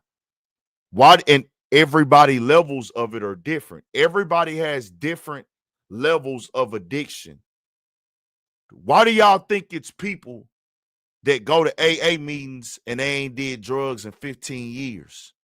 That's because that's a struggle that they fight with. I want to go back. I need it, but hey, these AA meetings are keeping me from going. I don't want to relapse. I can't relapse. Hers might not be as heavy as those, but it's going to pop up in her head. I'm going to keep it all the way a band with y'all. The type of nut she was catching with Diddy, she loved that nigga and hate that nigga at the same time. Y'all seen how she was texting him, I need that freak off. That mean, nigga, I need some of that dope and I need some of that just disrespectful, disgusting shit y'all be doing to me. I need it all right now. Ain't no feeling like that. She wouldn't tell us. She looked at Diddy traumatized, my nigga, in that courtroom. She had both emotions running. I hate this nigga. I'm crying. I'm broken. I'm suffering. That was in her mind. But y'all know what else popped up in her mind? I want Diddy to treat me like a piece of shit right now. I want to get back on that dope. Y'all doing this shit for 4 days. He done broke that girl, nigga.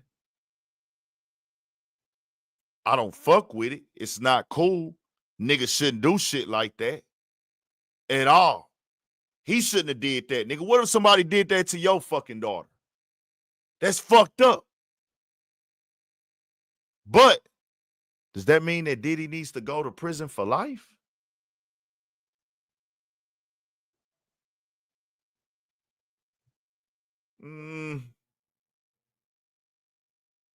Off of what we done seen?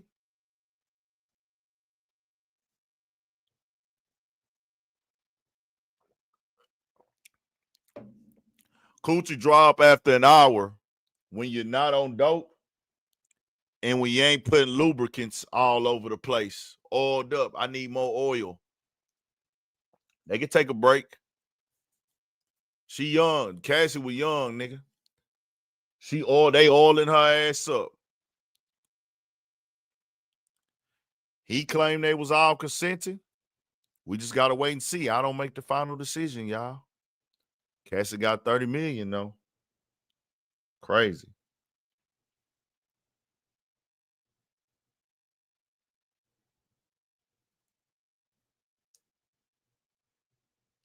Hey, bro, y'all ever follow people on social media that you done seen go through like 3 or 4 relationships?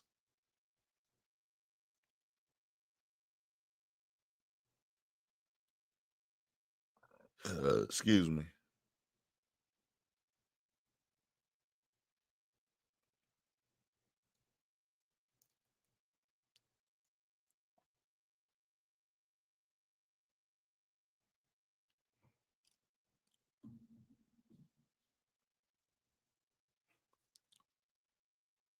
So, this is what it is.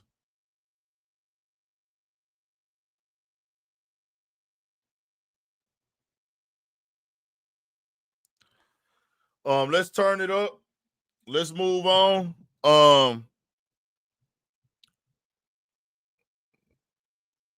Vultures and black sellouts. Let me get on this black sellout nigga first. Aries Spears. We're gonna go back to the racial conversation, y'all. Aries Spears, real quick.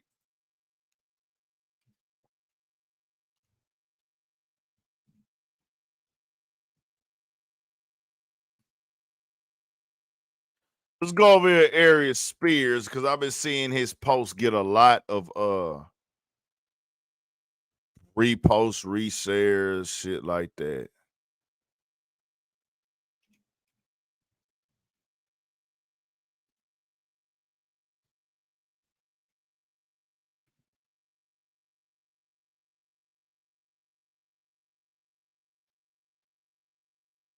Oh, took it. Or maybe he put it on Twitter. Is this it?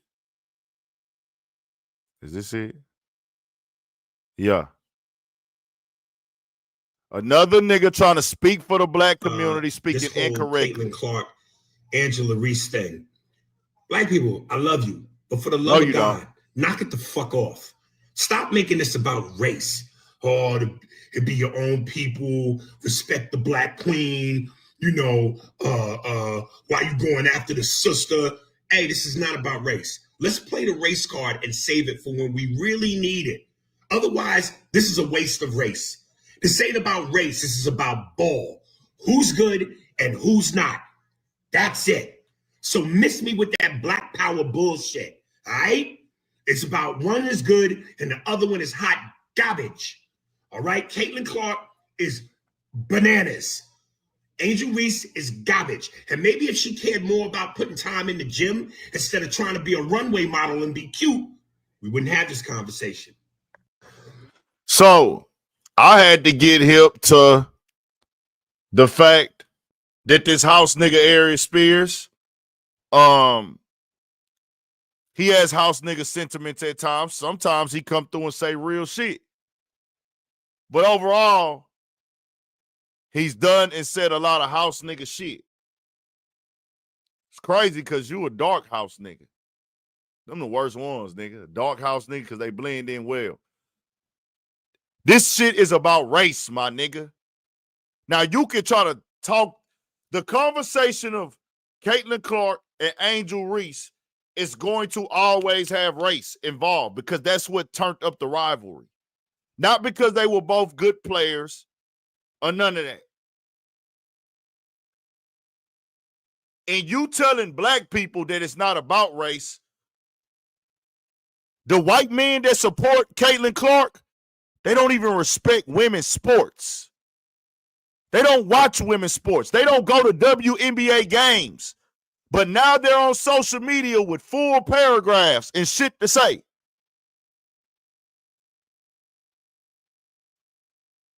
Talk to them, Aries Spears. Tell them it's not about race. Why they care about WNBA all of a sudden? And mind you, the ticket sales was still down. The viewership still didn't skyrocket. You think that these white men care about the WNBA and they care about Caitlin Clark?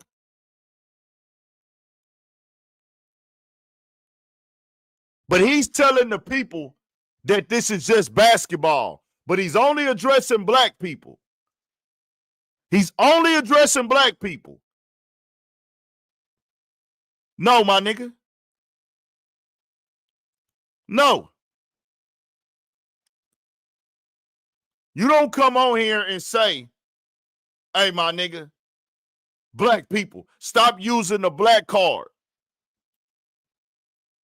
Are you serious? You think that white people care about these white men? I'm not talking about the women. But the women don't either. Trust me, nigga. I'm going to tell you how you know it ain't about ball. How you know it's more about the other shit. And it ain't just for black people. If the WNBA quit today and they said, hey, we only going to have overseas, do you think all of those white people that got shit to say for Caitlin Clark, all these fans, are they going to sit up there and still be, oh, we got to get the WNBA? Nigga, they not going to give a fuck. The people that care about female sports, the people that care about female sports and support female sports are the ones who are coaches, who work and train the girls, and their parents and their families. Majority of the fans of female basketball, the WNBA, they either have family members or they're training and working directly with them, or they work for these corporations. Bro, they know that. The girls even know that. That's why they not paid that much. That's why they go overseas and get it in, nigga. This is a fact. Knock it the fuck off. And this ain't just no black thing, nigga. I hate when people tell us, shut up for the white man. My nigga, like I told y'all, I'm not beefing and tripping with nobody. I don't care if a motherfucker racist or not. I don't. Just don't disrespect me. But we not finna get up here and act like this shit ain't going on.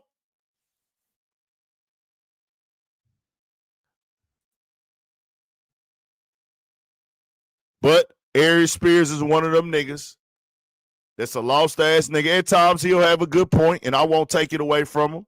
If he make a good point, I'll say it and admit it. But you see what type of nigga he is, bro. Look at this. This type of nigga he do. Type of nigga he is right here.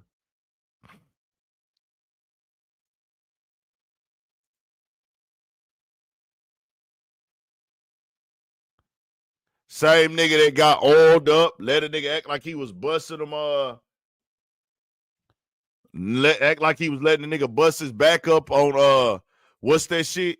He was letting the nigga bust his back up on the little skit, all oiled up, kiss the nigga in the mouth, man. Don't ever take any type of real advice from a nigga like this, man. Straight up. Let's move on real quick. I wanted to show y'all this. And I'm showing y'all this. Bootleg Kev. Shout out to that nigga FNB Loan Money, man.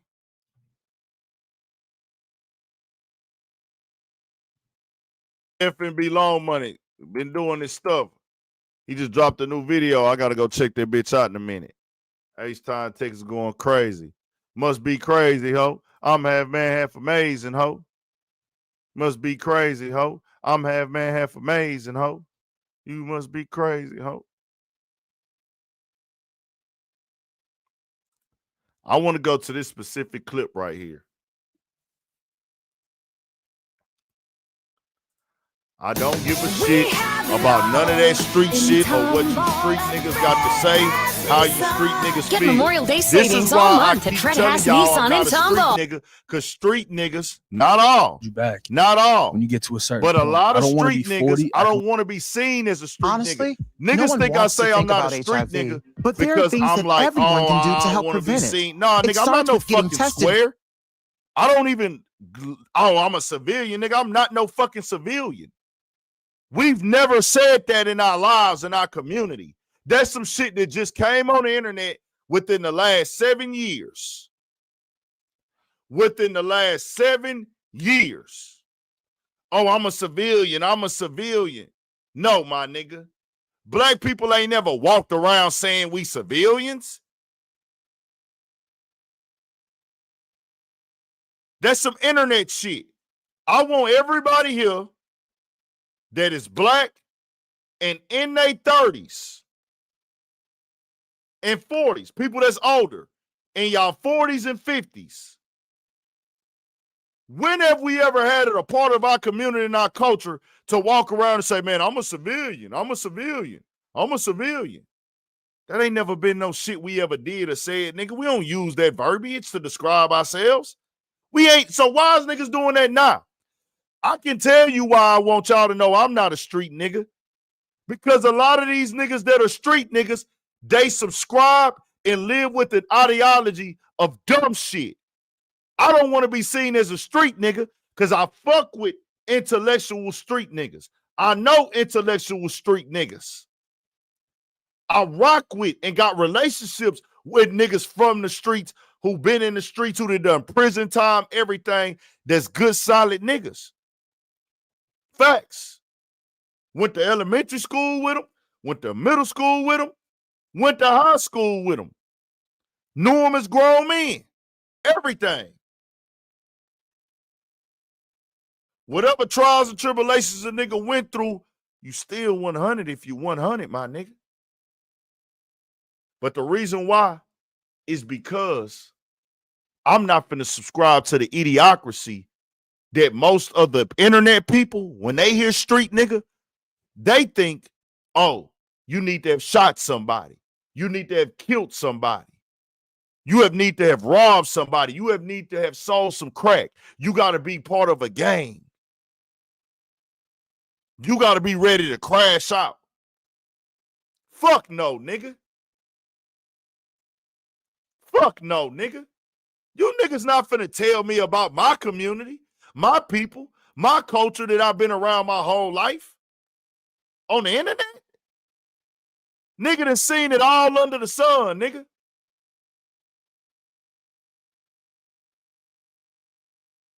I don't want to be seen as that nigga.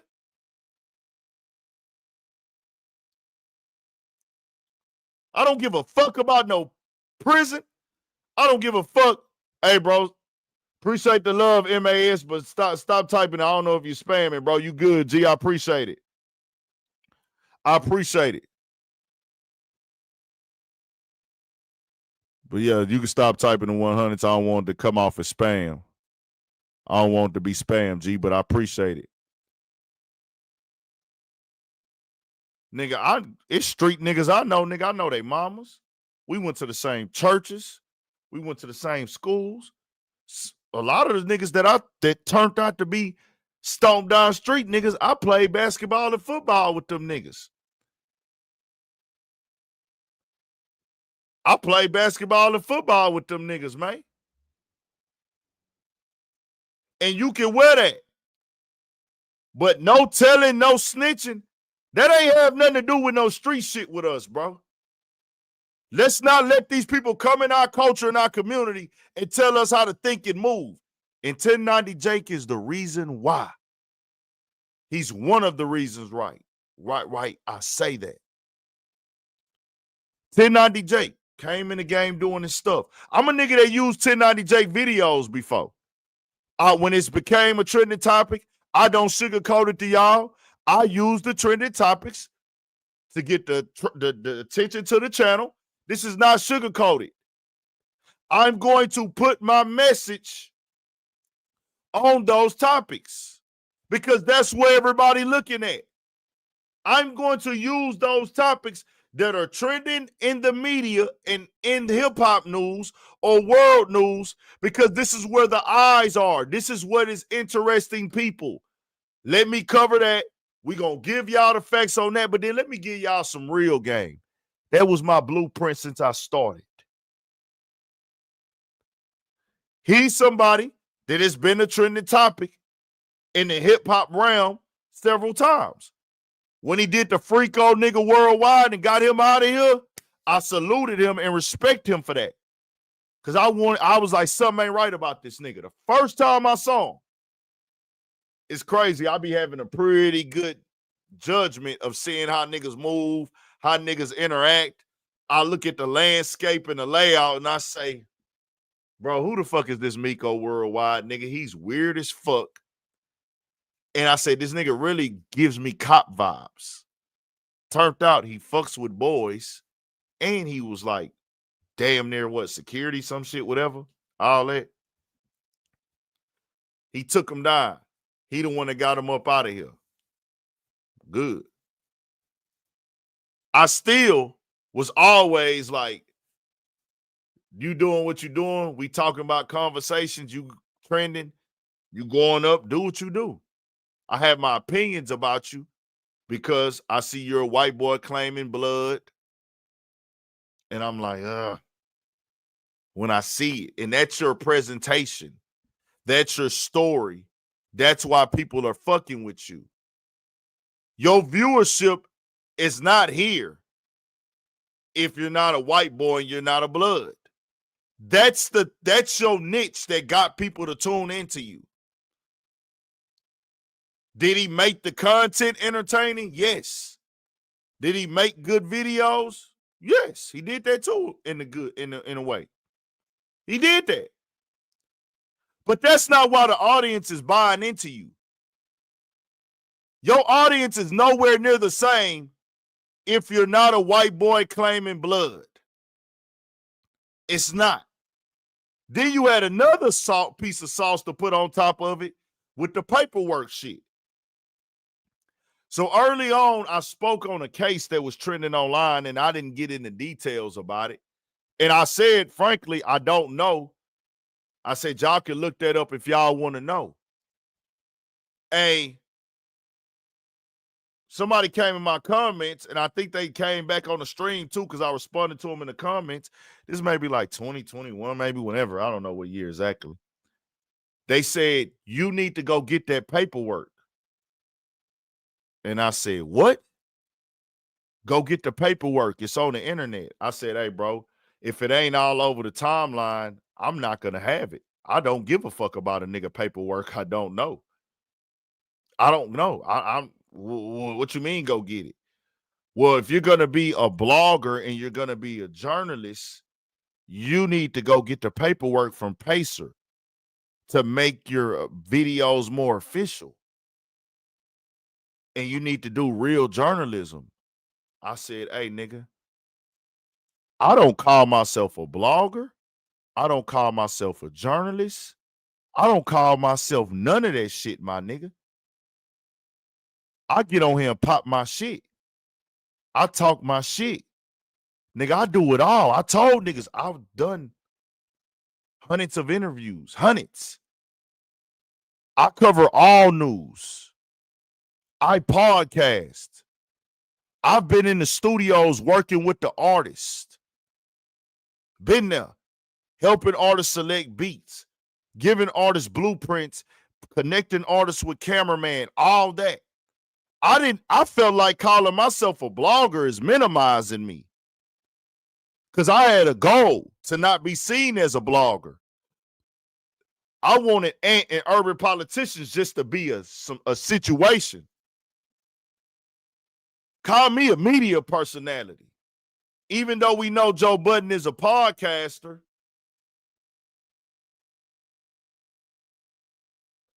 Joe Budden is a brand. Joe Budden, Charlemagne. That's what I'm on. Like, look at me by the name and the brand that I can do it all.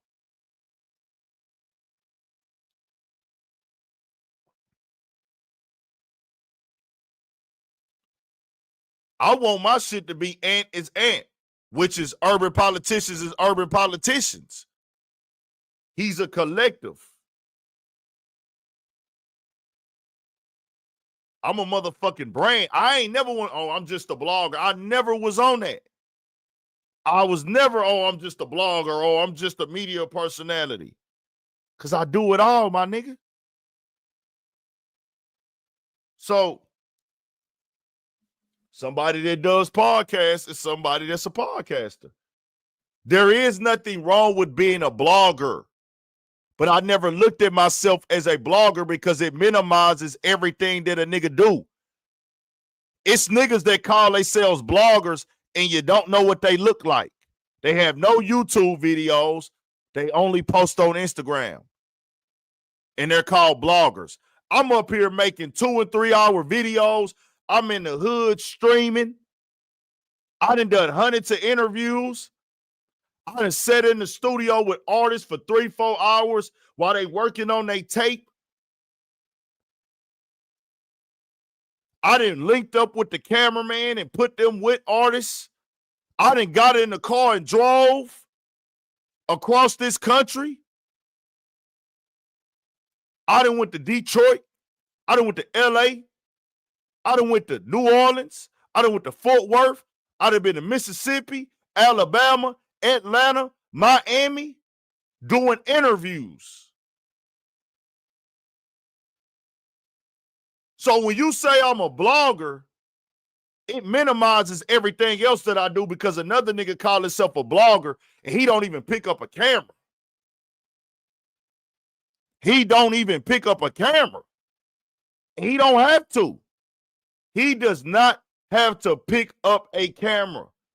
I'm not saying that. But don't tell me I do the same thing as a nigga when I do 10. I done documented, done 10 more things than that nigga. I covered the George Floyd case on this channel.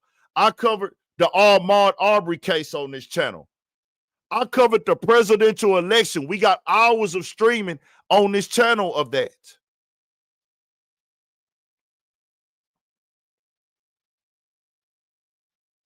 I was at the George Floyd March when it happened. That's on my channel as well.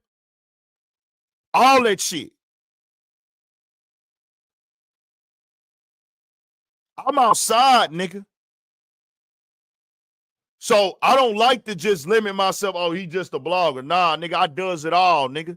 So I like to, hey, that's Ant. That's urban politics. When niggas see me, they say that's urban politicians. That's urban politics. That's Big Ant, the spokesman. They greet me with the stay on your pivot. So, this is nigga business with me. This is nigga business with me. Nigga business when it comes to stuff like what 1090 Jake has done. I do not care about the streets. I don't care about who told. But you're not going to tell me to have an opinion on anything that's a part of my community, things that I have been through, seen, witnessed, know about, that I don't know about it because I'm not a street nigga. I'm outside, nigga. I'm not them other niggas, bro. I didn't grow up on the internet. I was a grown man when I got on the internet. This is a fact. I've been going outside, nigga, my entire life. I was the nigga outside with the niggas playing Killer Man with the football. I was the nigga outside running the basketball tournaments, playing ball all day. I was outside boxing with the boxing gloves. We outside riding bikes. We outside at the pool. We dunking niggas in the pool. We slamming niggas. All that. That's how I grew up. I grew up, hey, nigga, you gonna stop running in and out this house, nigga. If you go outside, you gotta stay out there all day in that heat. I'm a water hose baby, nigga. I'm a water hose baby, nigga. I done seen it all, been around it all.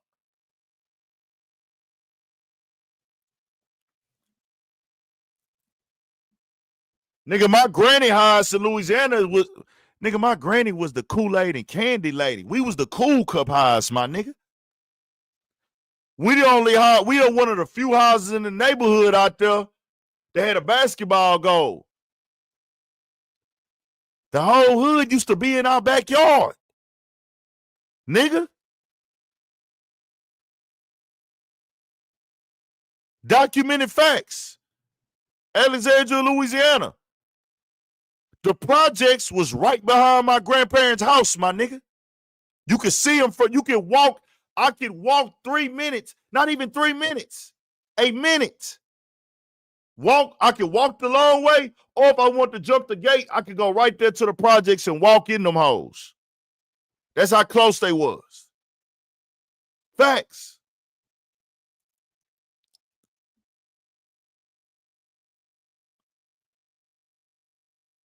So when I hear niggas tell me not to speak on street shit, niggas been speaking on street shit in the barbershop my whole life. Do you know how many, nigga, I can't even count how many times niggas have volunteered me street information that I didn't ask? You want to know why?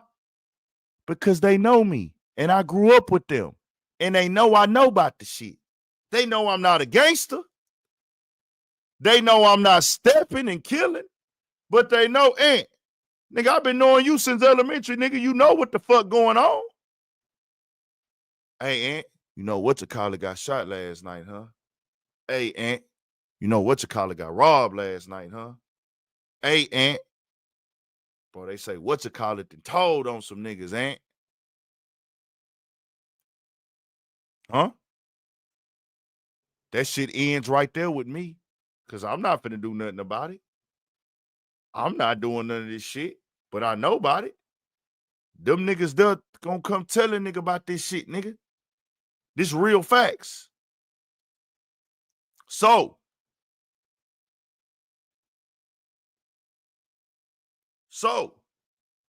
We grow up with these niggas. These niggas know us better than anybody at times because they go to school with us. Facts.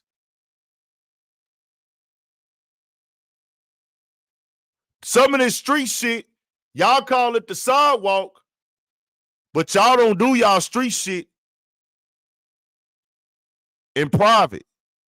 Some of y'all do y'all street shit in front of niggas that's not street niggas. And we know we got to shut the fuck up if the police come. When niggas was selling crack at certain corner stores, and I seen niggas selling crack in high school, middle school, then we get to high school, is niggas that go to high school with you that selling crack at the store, and you know they sell crack at the store, but guess what? They don't sell crack at the store. You feel me? When the nigga got robbed, and you know who robbed that store, guess what? When they ask you, you don't know who robbed that store. Y'all catching my drift? Are y'all catching my drift? This before set facts. Nigga, I didn't grow up with no cell phone, nigga. I didn't grow up with no cell phone. I didn't grow up with social media, nigga. I don't let motherfuckers on the internet tell me how to think and how to feel and how to move. I don't give a damn about no street shit, nigga. That don't override black people. Let me be clear with y'all. A lot of the street rules are just morals and integrity that our black people already stood upon before it became even being a street nigga. That's a fact. Black people have certain codes and unwritten laws that we followed before a street nigga was even heard of, nigga. Or something that niggas thought was cool to do or was involved in or whatever. So I don't let outside motherfuckers come try to dictate and tell me how to speak, how to feel. Nigga, my motherfucking granny 95, nigga. What the fuck is you niggas talking about, nigga? Lame ass internet shit. Fuck out of here. He do what he do. 1090 Jake, get your money. As I told y'all before, I'm never concerned with how much money another nigga got. I don't worship money. Money ain't everything for me. Money ain't nothing but a tool. Money don't make me feel like I'm better than a nigga. Another nigga with more money don't make me feel like I'm lower than a nigga. I'm from H-Town. I'm from a city where you can get a bitch without having money. I come from fucking bad bitches at my mama house, nigga. Facts. Bad bitches. I done had bitches pull up to my mama house in foreign cars and suck my dick in the front yard. I'm that nigga. I'm going to tell y'all how really ghetto of a nigga I am. I was a nigga that was 21, 22 at my mama house. Nigga, I bought 2 chains, 2 watches, a pinky ring. This Jesus piece y'all see? I bought this at my mama house, nigga. I stayed with my mama and walked around with thousands of dollars on my neck. Nigga, I'm a real life ghetto ass dumb decision making nigga. That's what I come from, nigga. I went in the motherfucking jeweler because these the niggas I grew up around. They were buying jewelry, nigga. And I didn't give a fuck. I paid that mother racks with a smile. Ask that nigga Junior at the bargain center, did I do it? I ain't give a fuck. 2 motherfucking chains, nigga, young nigga. Nigga, I had 2 chains before that nigga Titty Boy changed his name to 2 Chainz on everything, nigga. Because I grew up around jewelry rocking niggas. I was always into that because that's culture. I made them decisions, nigga. Before social media was the wave. I had a piece of chain in middle school, nigga, and high school.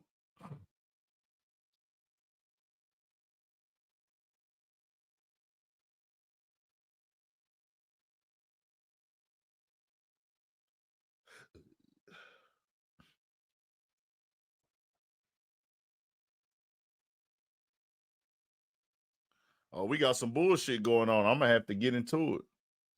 Hey, bro, look at this nigga Pooh Shiesty.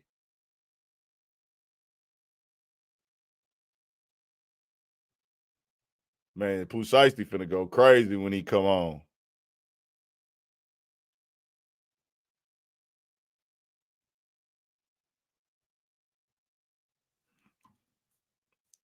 I'm gonna show y'all one of my bros shit. This a nigga I came up under. This a nigga I came up, this a nigga I came up getting game from this nigga. This the nigga that put me on jury. I'm gonna show you the niggas right now that put me on shit. This nigga was 14 years old with white gold on his neck, my nigga. This nigga right here was 14 years old with white gold on his neck. Real white gold. Real jewelry. Real diamonds. Let me see if he got his shit on in any of his pictures. Hold on. I can't tell if he do or don't.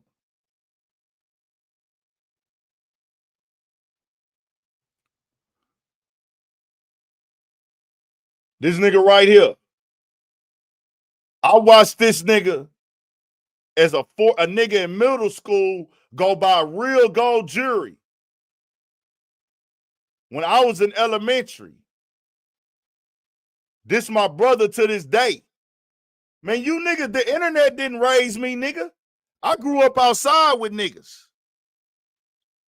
Another nigga I'ma show you. Letting it be known.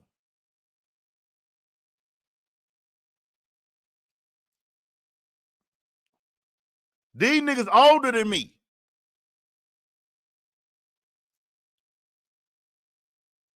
Find bro picture real quick.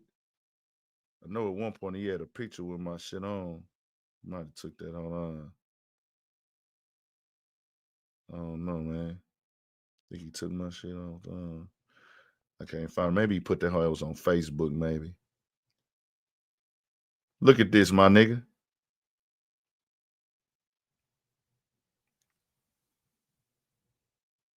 Show y'all how I fuck with niggas, man. This a nigga bust down jewelry, bust down watch, been having big chains as a young nigga. This shit was August 23rd, 2017. Bro reposted my motherfucking podcast, my nigga, to his Instagram. He only got 3 likes on it. They never take it down, my nigga. Look at this date. This 2017. Check out at Big Ant 56 podcast. This shit fire. Fuck is niggas talking about, man? 2017.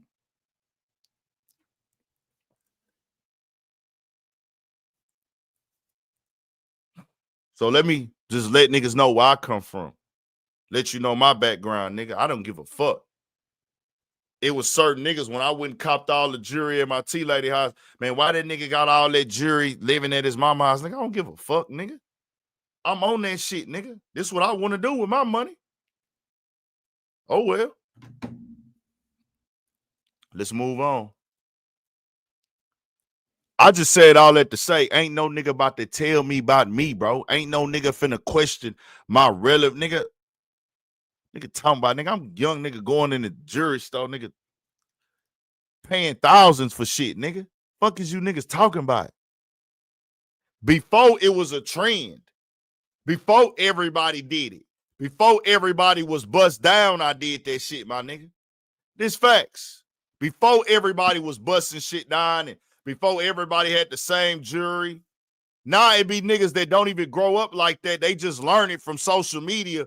Oh, I need to go get a bust down chain and a bust down watch. These niggas wouldn't have that shit if it wasn't from social media. I got that shit because that's what niggas was doing outside that I fucked with. That's what niggas was on when we would go out to the club. That's what the niggas in my neighborhood was having. That's what the niggas on my side of town in the mall was having. Oh, that nigga got that. Okay, that's the wave. Okay. We going into the nigga. I done bought 3-4 grills in my life, nigga. Nigga, I got the grill. I had grills because that was the culture.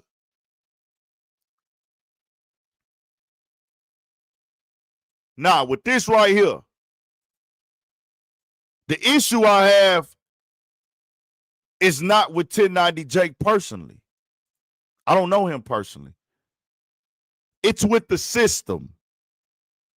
He's a part of that system. I could give two fucks about 1090 Jake. I don't care about no street shit. Shout out to my boy, Mr. Golfire, man.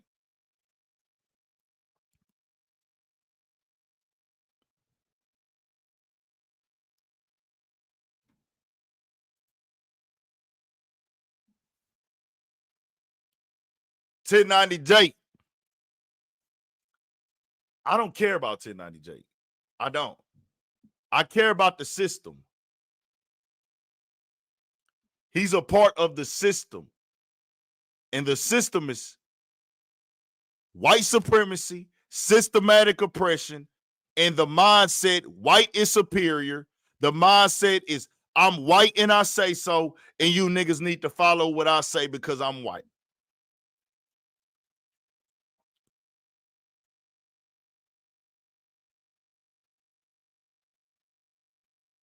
I don't fuck with that. 1090 Jake, whole existence is based upon him being a white blood. That's the main thing that drew people in. It doesn't hit the same if this dude is black. If 1090 Jake is black, do people still tune into him at the level that they do? Yes or no? Yes or no? I want answers right now. Are the people watching 1090 Jake if he's black? At the level that they do. He can build a following, but it's probably going to be hard to take off. This platform would be hard to get off if he not black. I mean, if he black. It takes it a while to build it up, way longer. So, his whiteness is what made it stand out and get that attention there. Whoop-de-whoop, whoop-de-whoop. This is a story. We got us a white blood that's really with it. He's really street. He's really this. He's really that. Bro, all that whatever, my nigga. I don't give a fuck about none of that. This is the thing, though. He did one thing that I said, oh, you really white. I don't give a damn about no street shit or no snitching shit or who told on who, y'all. Let's make that very fucking clear. I don't give a fuck if 1090 Jake told on a nigga before. My ultimate thing was, you're telling black people to live by rules and codes that you don't live by. That's white supremacy, bro. You're coming into hip-hop and you're using white supremacy to get rich, but you're also using the black struggle and the black lifestyle and culture to get rich. No, I'm going to call that out. He did all these paperwork videos about niggas snitching. Cool, whatever. You then go and you tell Kodak Black he's a snitch because he told on the CEO. Because I want to say, and I don't like to misquote or speak on things incorrectly. If I'm wrong, I'm wrong, but this is just a small piece to it, so it don't matter to the overall point. But don't hold me to this in exact words or exactly how it happened, because I don't know for sure for this specific part. I think he was a little upset because he made a video about Kodak, and I think he might have done it because he thought Kodak was going to fuck with him and talk to him, or maybe do a show or interview with him. And I think Kodak kind of like, hey, bro, you damn near on some snitching shit with this video, because he made a Kodak video. So he got mad and started calling Kodak, hey, ain't you a snitch? Ain't you a snitch? Matter of fact, we can pull that up.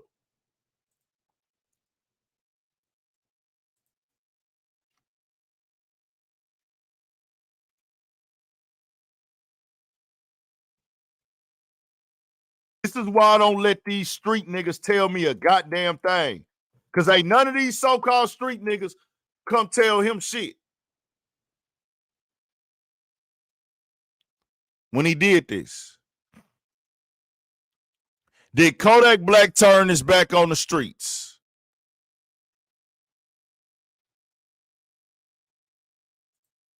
After 1090 Jake put out a video questioning Kodak's credibility and also questioning if he's dissing a recent collaborator, and well, Kodak decided to address 1090 Jake's allegations.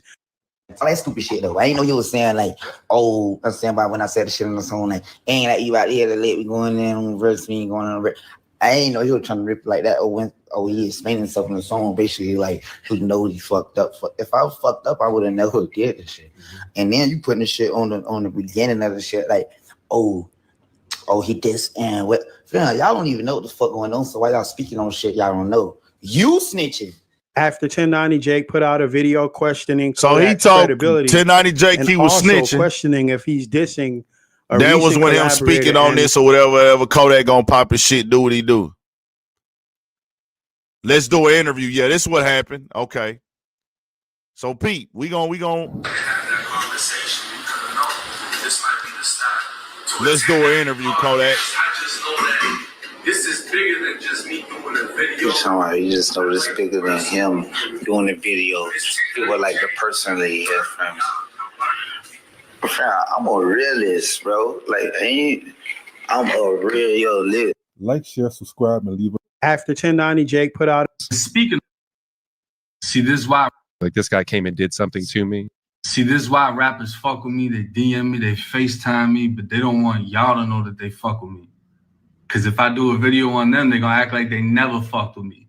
And I ain't even talking about Kodak. I don't spoke to rappers bigger than Kodak. But speaking on Kodak, you made a video dissing me, saying I'm snitching for talking about the lyrics that somebody lost their bitch to 6ix9ine. And apparently it wasn't Anwell whose bitch was in the video. Apparently it was somebody else. But staying on the lyrics, it says you a one-man army. You ain't never need a click. But I wanted to interview you about how when you was a one-man army in the feds, you were rocking behind the Bloods. And then you just did a song with the biggest rat that ratted on the Bloods. Is that for like, they like, Z's ain't that big across America.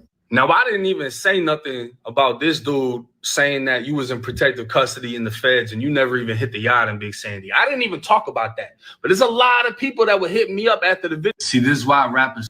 Okay. So all this stuff, y'all, now, basically, he said Kodak Black, and he said it's on the video if we keep looking and finding. He said it, that Kodak was a snitch when he told on the COs, whatever. I don't give a fuck about that. Here we go, right here. 1090 Jake responds to Kodak. We're going to find it on one of these videos, goddamn. Savings are It's always on on the menu with the Flex Your Credits electricity plan from Reliant. This snitching, right in a lawsuit, the second Yeah, you there get we to a go, prison right there saying in the that you front. getting Here this we go, snitching, y'all. Now, Pete, this is when I say, mind you, all that old blood stuff he was just popping. This snitching, right in a lawsuit, the second you get to a prison saying that you getting beat by the COs because you don't want to be at that prison and you was allegedly on PC at this, is that snitching? All right, so if y'all didn't check my video. Right, this Listen. snitching, right in a lawsuit, the second you get to a prison saying that you getting beat by the COs because you don't want to be at that prison and you was allegedly on PC at this, is that snitching? All right, so if y'all didn't check my video One more out time. earlier. He said that, right? Prison saying that you getting beat by the COs because you don't. This snitching, right in a lawsuit, the second you get to a prison saying that you getting beat by the COs because you don't want to be at that prison and you was allegedly on PC at this, is that snitching? All right. So let me find this other video real quick, y'all. Because I want niggas to know where I come from. I want niggas to know why I say this, and it's about being black with me. I don't care about what these niggas do. All this old woo-woo who did what, all that old fake ass street shit. Man, do that shit. That's what y'all want to do that. But I'm not sitting by and letting a white boy without addressing it.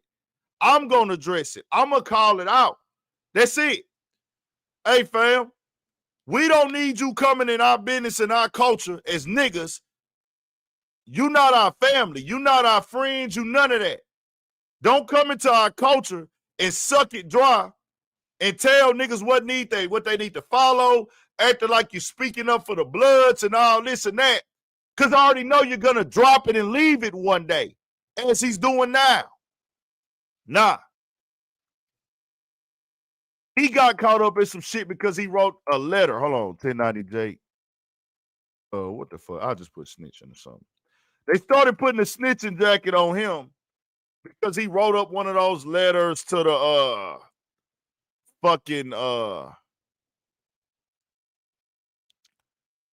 this is crazy. We let a white dude come in and make a whole thing about snitching when he wrote a letter up on the people himself for the same thing he called Kodak Black a snitch for. This is why I be telling y'all, bro, don't let these motherfuckers tell y'all how to think and how to move, man. I think he was on live with some niggas when he did that shit. Hold on. Let me see, man. IG Live. The grievance.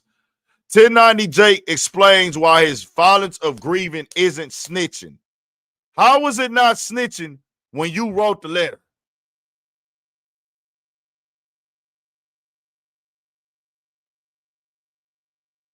I can't click Vlad video, but what we do is go over here. Fuck, man. Oh, here you go, right here. All of us went down for this shit. So we all go to confinement. We all get hit with 120 days. And then I wrote a grievance to appeal the shit. But the fucking shit didn't do nothing. And then the COs gassed the fuck out of me. So I know what you said. Basically, you said you ain't tell on the motherfucker you already got in trouble. Like a lot of niggas be like, man, he hit me when they don't know. Man, I got in trouble. We all already had got in trouble and all already had got sentenced to 120 days of confinement. No, that's true. That's true. I thought we weren't supposed to put people names and shit though. Even if it was true. I'm filing a grievance on what's already a disciplinary report. So you have to put every fucking name in it. Otherwise, you're not even gonna beat the grievance on the grounds that you didn't fill out the grievance properly. You gotta put what CEOs was there, what captain was there, what dorm it was in, all that. Did you beat the grievance? You beat it? Hell no, I didn't beat the fucking grievance. All of us went down for this shit. So we all go to confinement, we all get hit with 120 days, and then I wrote a grievance to appeal the shit, but the fucking shit didn't do nothing, and then the COs gassed the fuck out of me. So I know what you said. Basically, you said you ain't tell on the motherfucker you already got in trouble. Like a lot of niggas be like, man, he Come hit on, me. bro. Hold on. Where's this full live at? Okay. What the fuck is this shit? Hold on. You know, that French shit. Because it's like 3 different people. I see Jimmy Hooray, Louis. Listen, we're gonna break all that. I can even bring up their fucking pictures so you can see what they look like. But Mark Sharif was the Zoe that got hit in the back of his head with a brick, or not a brick, a lock. Put a hole in his shit. So he got hit. He went, made this weird ass sound. Everybody in the dorm was like, mad quiet and shit. I'm getting up. I don't let white people to tell me how to think, y'all. I don't give a fuck about no street shit or no gangster shit. I need that to be clear. Don't even talk to me about no street shit. I'm a nigga. I don't let white people tell me how to think and how to feel about some shit that I can break down on my own. That's who fired me up. So he walks this way and he swings a sock and it ends up being a piece of asphalt from the basketball court. Why the fuck does any of that matter? CEO was like, let me see your head. I turn this way. He's like, all right, let me see. Nothing to do with nothing. But he get grabbed up. Then they start looking at everybody. They're checking hands, heads, whatever. They check Mark Cherie and they see he got a fucking hole like this in the back of his head. So they take all 4 of us, the kid that fired me up, me, the Zoe that got fired up, and the other homie that didn't do shit. They take us all into the back of the dorm where it's like a back hallway that COs are able to come into the unit without nobody seeing them. They take us back there. They to the police where they watching it. So your ass could just check in. Then they said, oh, you snitched on the police. How you snitch on the police? I thought Kodak Black did that. Everybody said, no, you can't snitch on the police. Because I didn't get hit by the police. They got beat by the police. Hey, your shit muted. Your shit went quiet.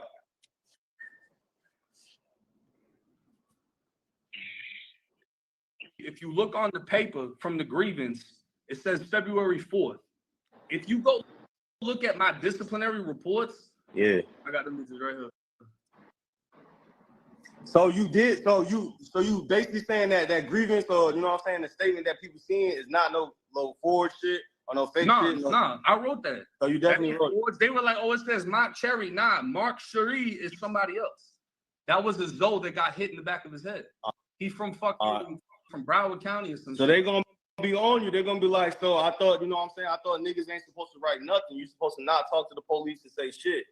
So like, how do you answer to the people who gonna say that? This is a grievance. The grievance goes to the warden, then goes to classification. The warden runs the jail, y'all. You wrote a letter to the warden and you put niggas' names in there. In what world do we live in as grown men? Is that not gonna be considered telling, bro?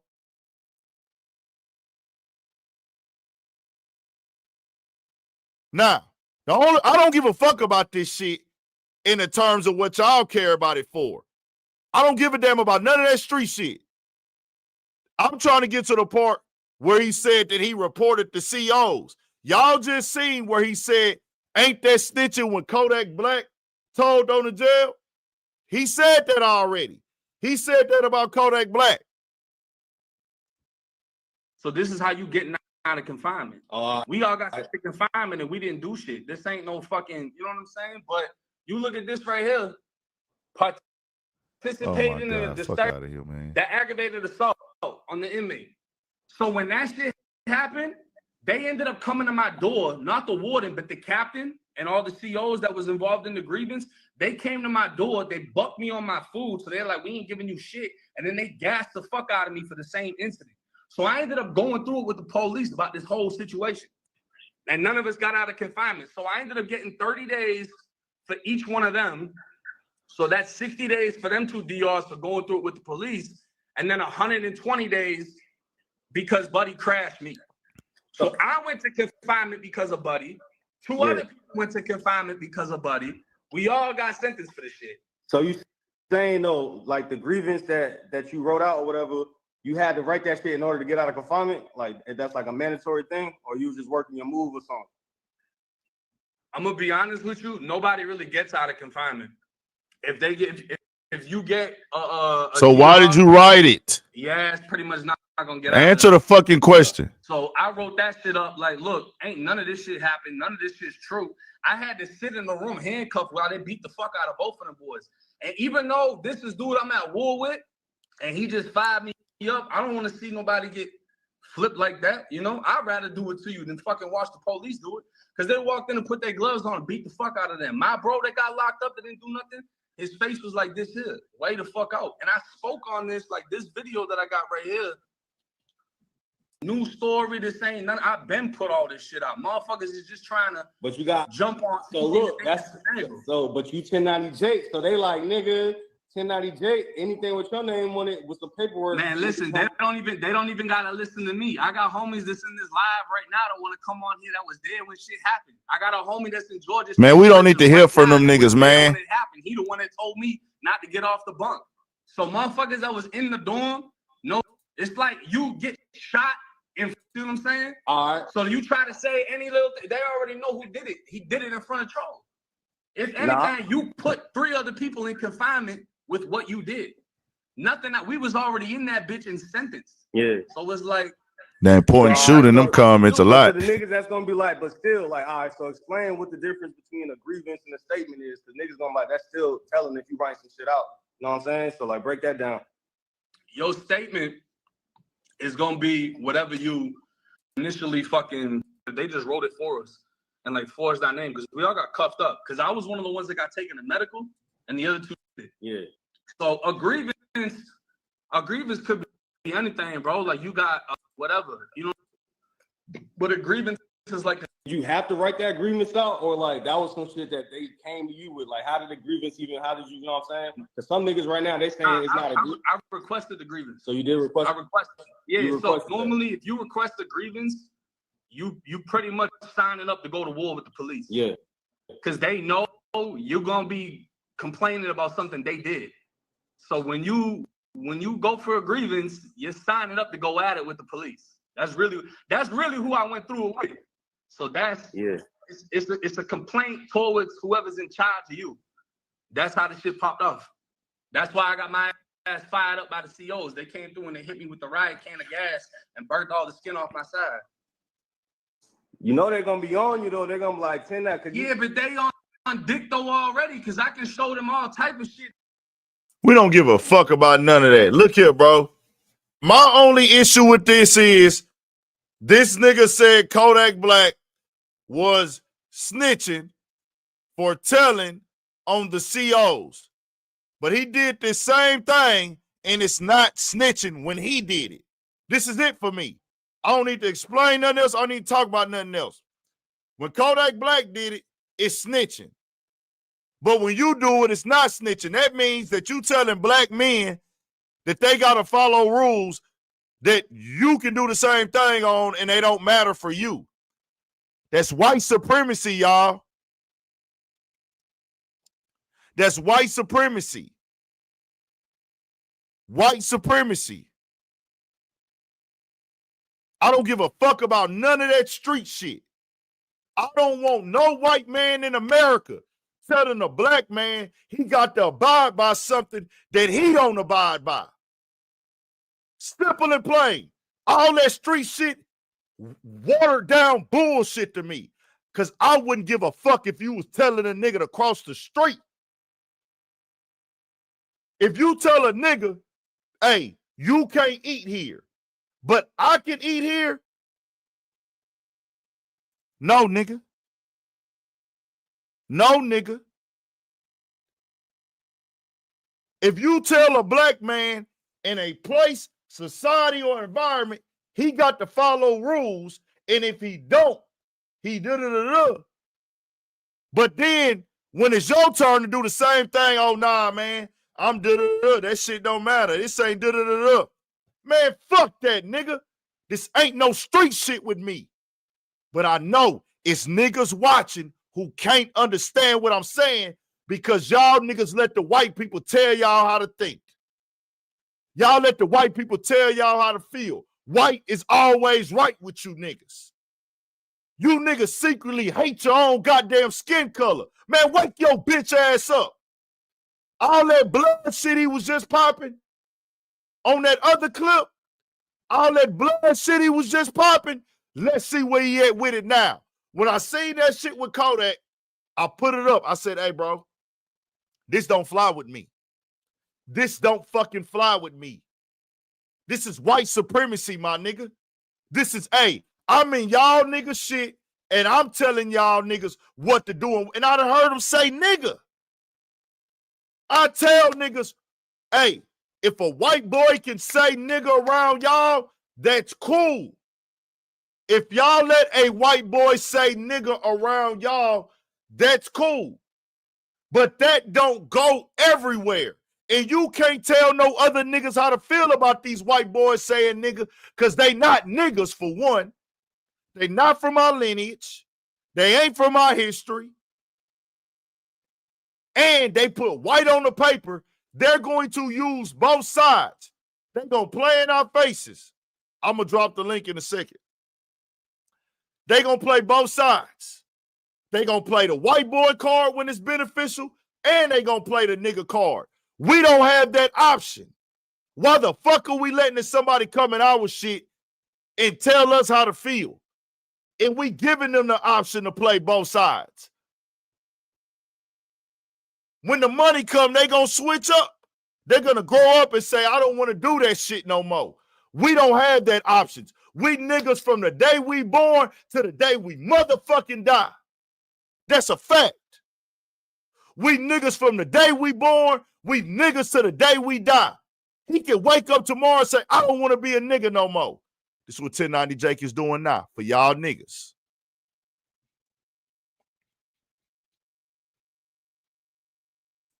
You three, all of us went down for this. This some vulture shit, nigga.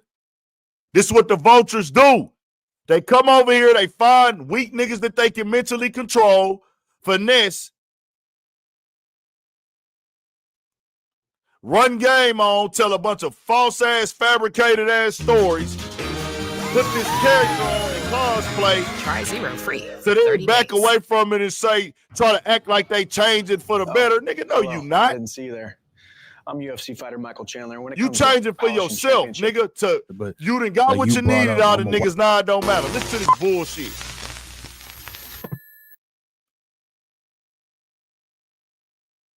You know, this is probably I think it is my first time publicly speaking on it, but like you Listen to brought up, this shit, I'm a man. white blood.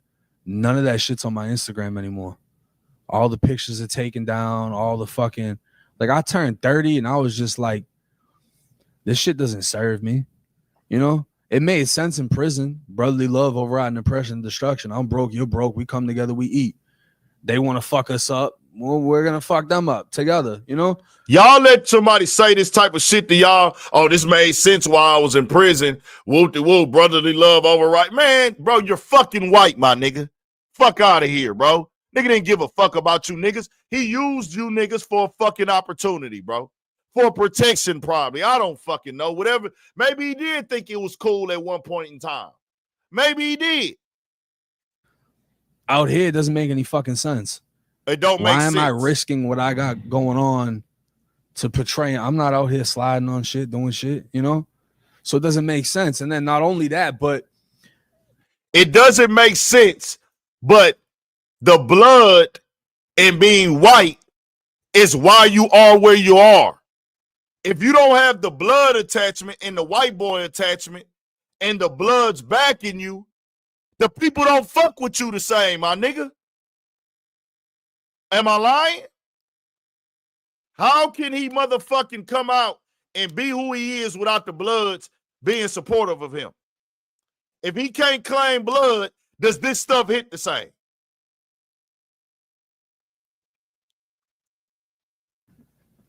people on the internet, people are going to question if you're tough, if you're authentic, if you're real, whatever, right? And there's nothing you can kill people and they'll still think you ain't tough enough because you don't have as many bodies as him.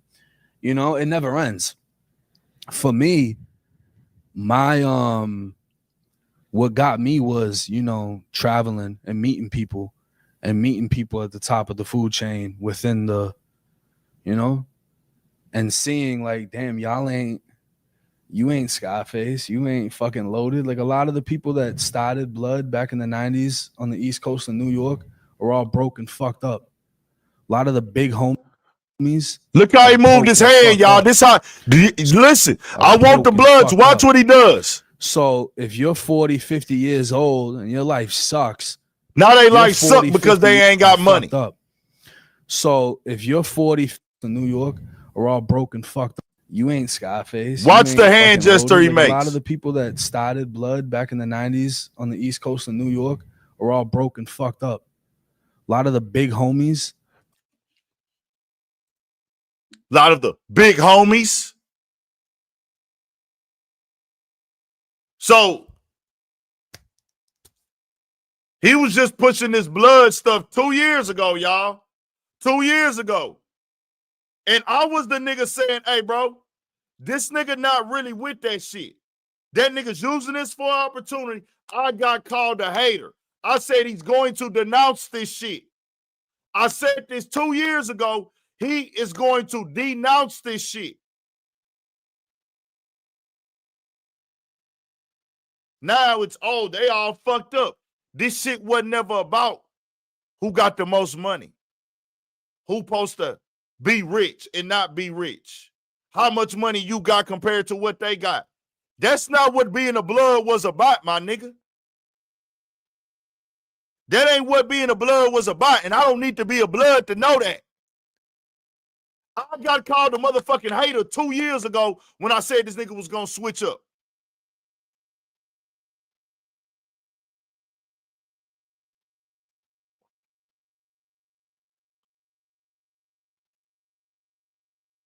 Are broke and fucked up. They broke and fucked up. This is how you talk about your own people. Fam, It's old people in general that's broken, fucked up. Being broken, fucked up is a part of life, my nigga. Yeah, you claiming some shit, but you wasn't supposed to be claiming that shit because it was going to be financially beneficial, my nigga. Fuck is you talking about? 50 years old and your life sucks. Now Why they do life I, suck. as a 30-year-old who's making more money than almost the majority of the entire fucking gang, I'm making more money than the entirety of the whole fucking gang. You don't make that money if you don't claim that gang.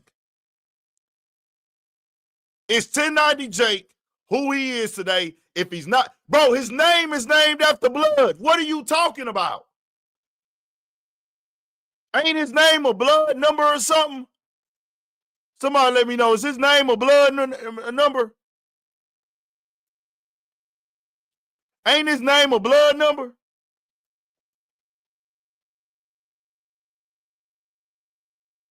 One of my blood, I know I got, if anybody know, I know somebody know. His name is a blood name, nigga. All of that is part of what made you who you are. You not here without the blood shit. So for you to publicly go up there and say all this shit is like, but I knew this was coming and I got called a hater.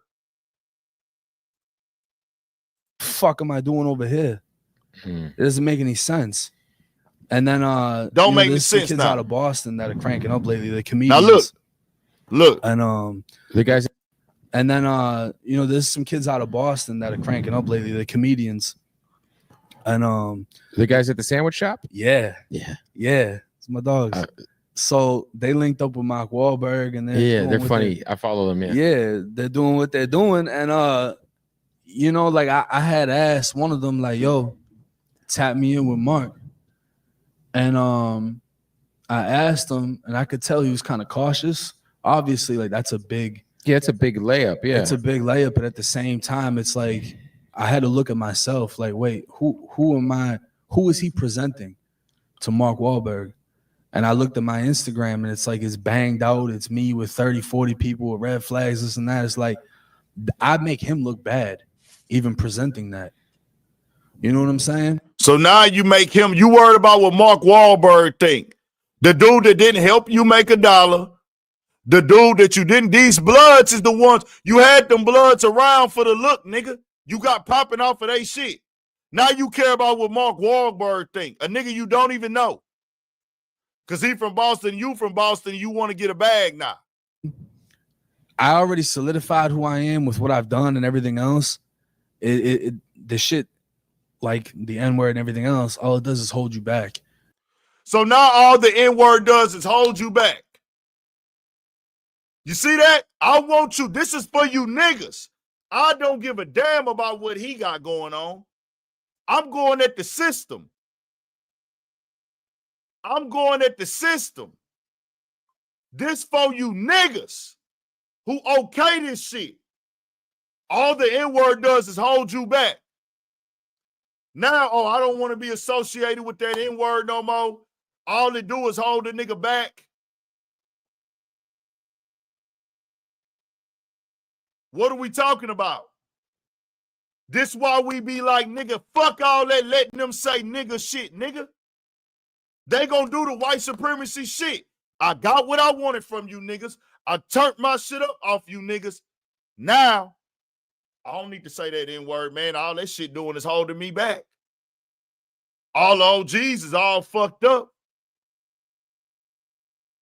I got more money than all them niggas. Yeah. Y'all niggas need any more, y'all need any more of this shit?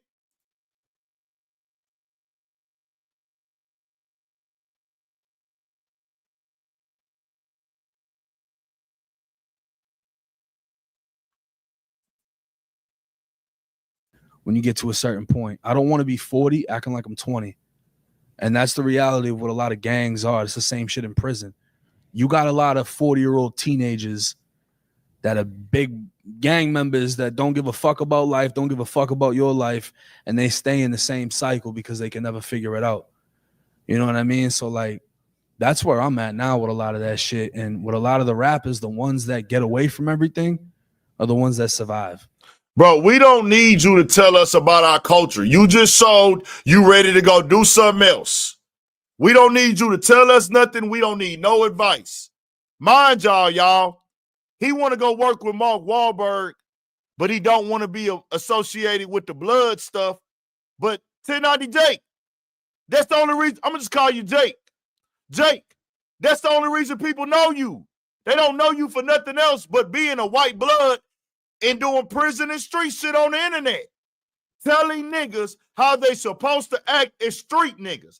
That's what you known for, nigga. Telling niggas how they supposed to act and move as street niggas. Exposing niggas for snitching and being a blood. That's what made you your money. That's why you is where you at. That's your status. That's your forte. We don't know you for playing basketball. We don't know you for playing football. We don't know you for being a comedian. We don't know you for being a fashion designer. We don't know you for being an interviewer. We don't know you for breaking artists. You only known for being a blood. Your fame came from this shit. The only reason you would be able to talk to Mark Wahlberg is because of the bloods and the street shit. Because if it wasn't for the bloods and the street shit, you wouldn't be able to talk to them dudes that can plug you in with Mark Wahlberg. This is what y'all do, though. I'm talking to you niggas who keep letting these niggas play y'all. Let me drop the link, man. My boy, Philosopher. He wanted something to say. Come pop your shit, G. You a little bit more intertwined with the streets and Florida and prison. You pop your shit on them.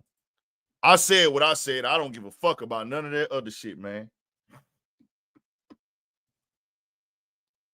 Niggas called me a hater.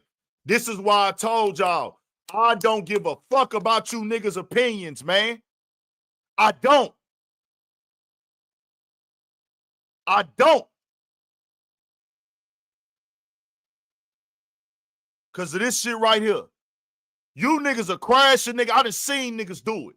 Give a nigga all the wrong advice in the world, and I'm sitting back like, bro, this nigga shit finna fuck up. He finna fuck up listening to these stupid ass niggas. Then when you fuck up, they leave your ass out to dry, nigga. Y'all niggas ain't finna send me on a crash course when I know better, nigga.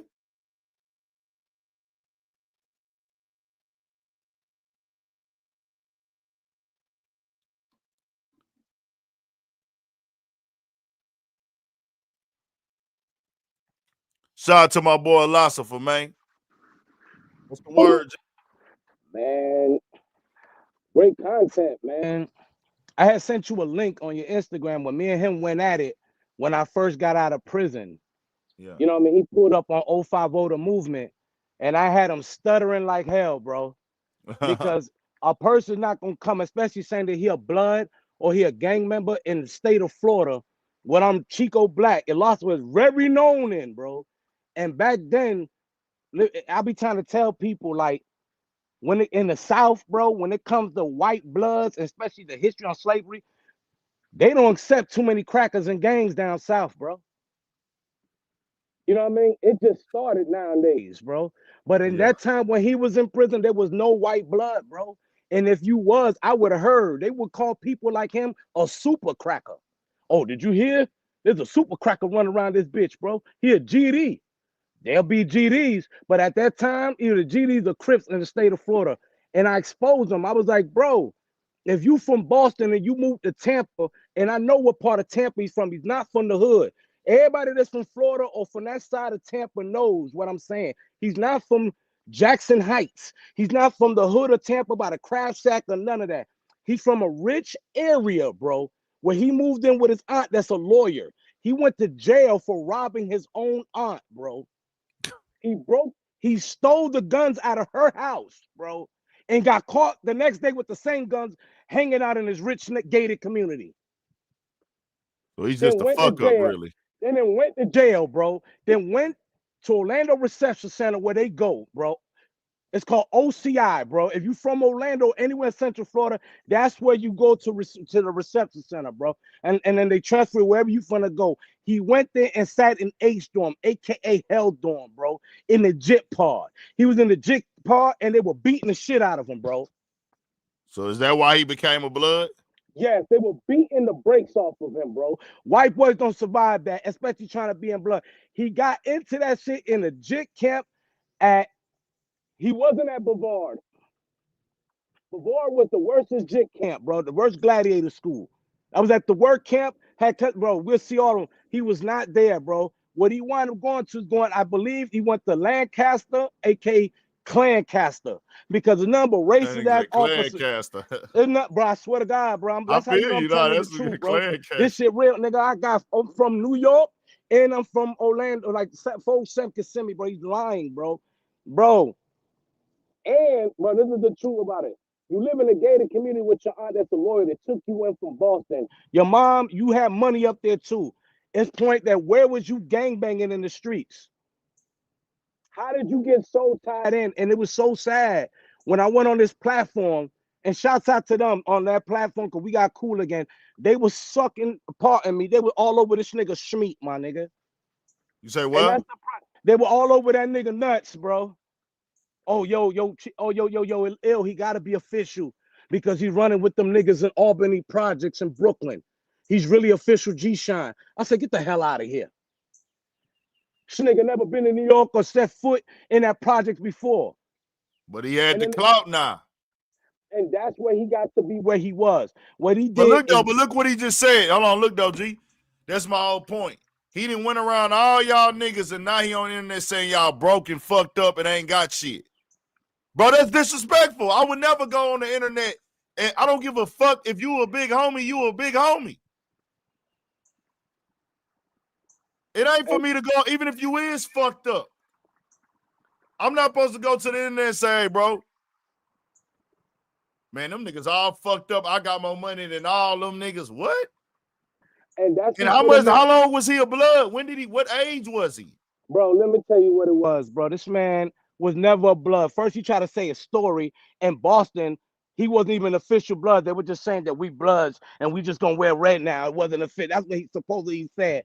Then he got it to fuck out of here, man. Thank you. Then he went to Florida, moved to Tampa. He was not in no hood where there's gangbanging at, bro. In Tampa, when you go to prison, either a lot of them become blood, but they call MPR, money, power, respect, or must pay rent. Or if they little stuff, they call RNs. They call must pay rent. That shit started from the guy from Tampa. That you know what I mean? He died a long time ago.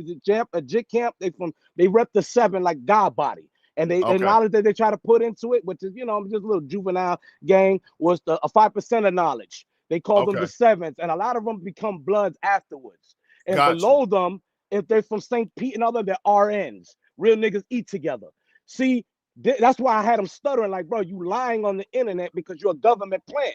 But all the black guys, all our brothers, they're supposed to be brothers, were all on this nigga dick. Like, he's going to help them out with their channel. Like, bro, this is fraud, bro. And right before your eyes.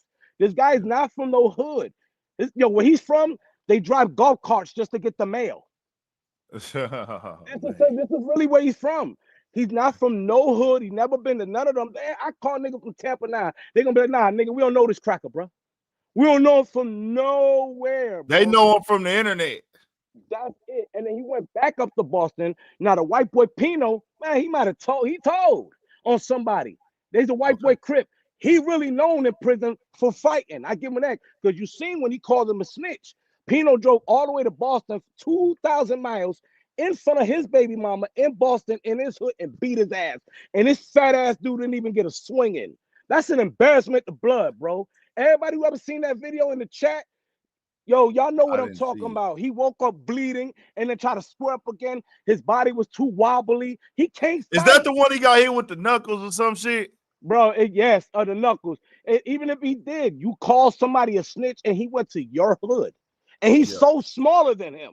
You see how he that's the manhandled whole thing in itself. Because I don't think that white dude, and I don't know him, is he pulling up on niggas that call him a snitch? Or he just said, I'm going to pull up on 1090J? No. 1090, see what happened was he one of them white boys. you could tell the difference between him and 1090 Jake. Gotcha. You know, you could tell the difference between a white boy that's really been in the hood and one of them. Pino, you could tell he really from, like, he's from Broward, bro. He don't want a white boy, he slugged up. He don't want a white boy that really was living, like, you could tell he was in the hood. He was around the little niggas in the hood, you know what I mean? It's just he white, though, at the end of the day. You still white, nigga. He's still white. You can see the difference between him and this fat-ass liar, bro. So what he did, listen, when he got out, he made a bunch of videos of a bunch of shit on how we get drugs in the prisons, bro, in Florida, bro. And that's what he did. And if you look at the video, you can look at the bombs. They wrapped up in gloves because we don't got real balloons in prison. You can still see the doo-doo marks. Like it came straight out the butt, bro. This dude recorded that and sent that to prison. You know what happened to us? Everybody got shook down, bro. You know, but you a blood, though. That's a violation, bro. You get what I'm trying to say? They only let these people get away with certain shit, bro. It's cool when they do it, but it's a problem when we do it, bro. You heard me?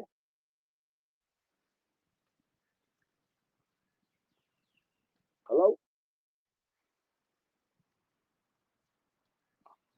And another thing is, yo, let me tell you something about this man.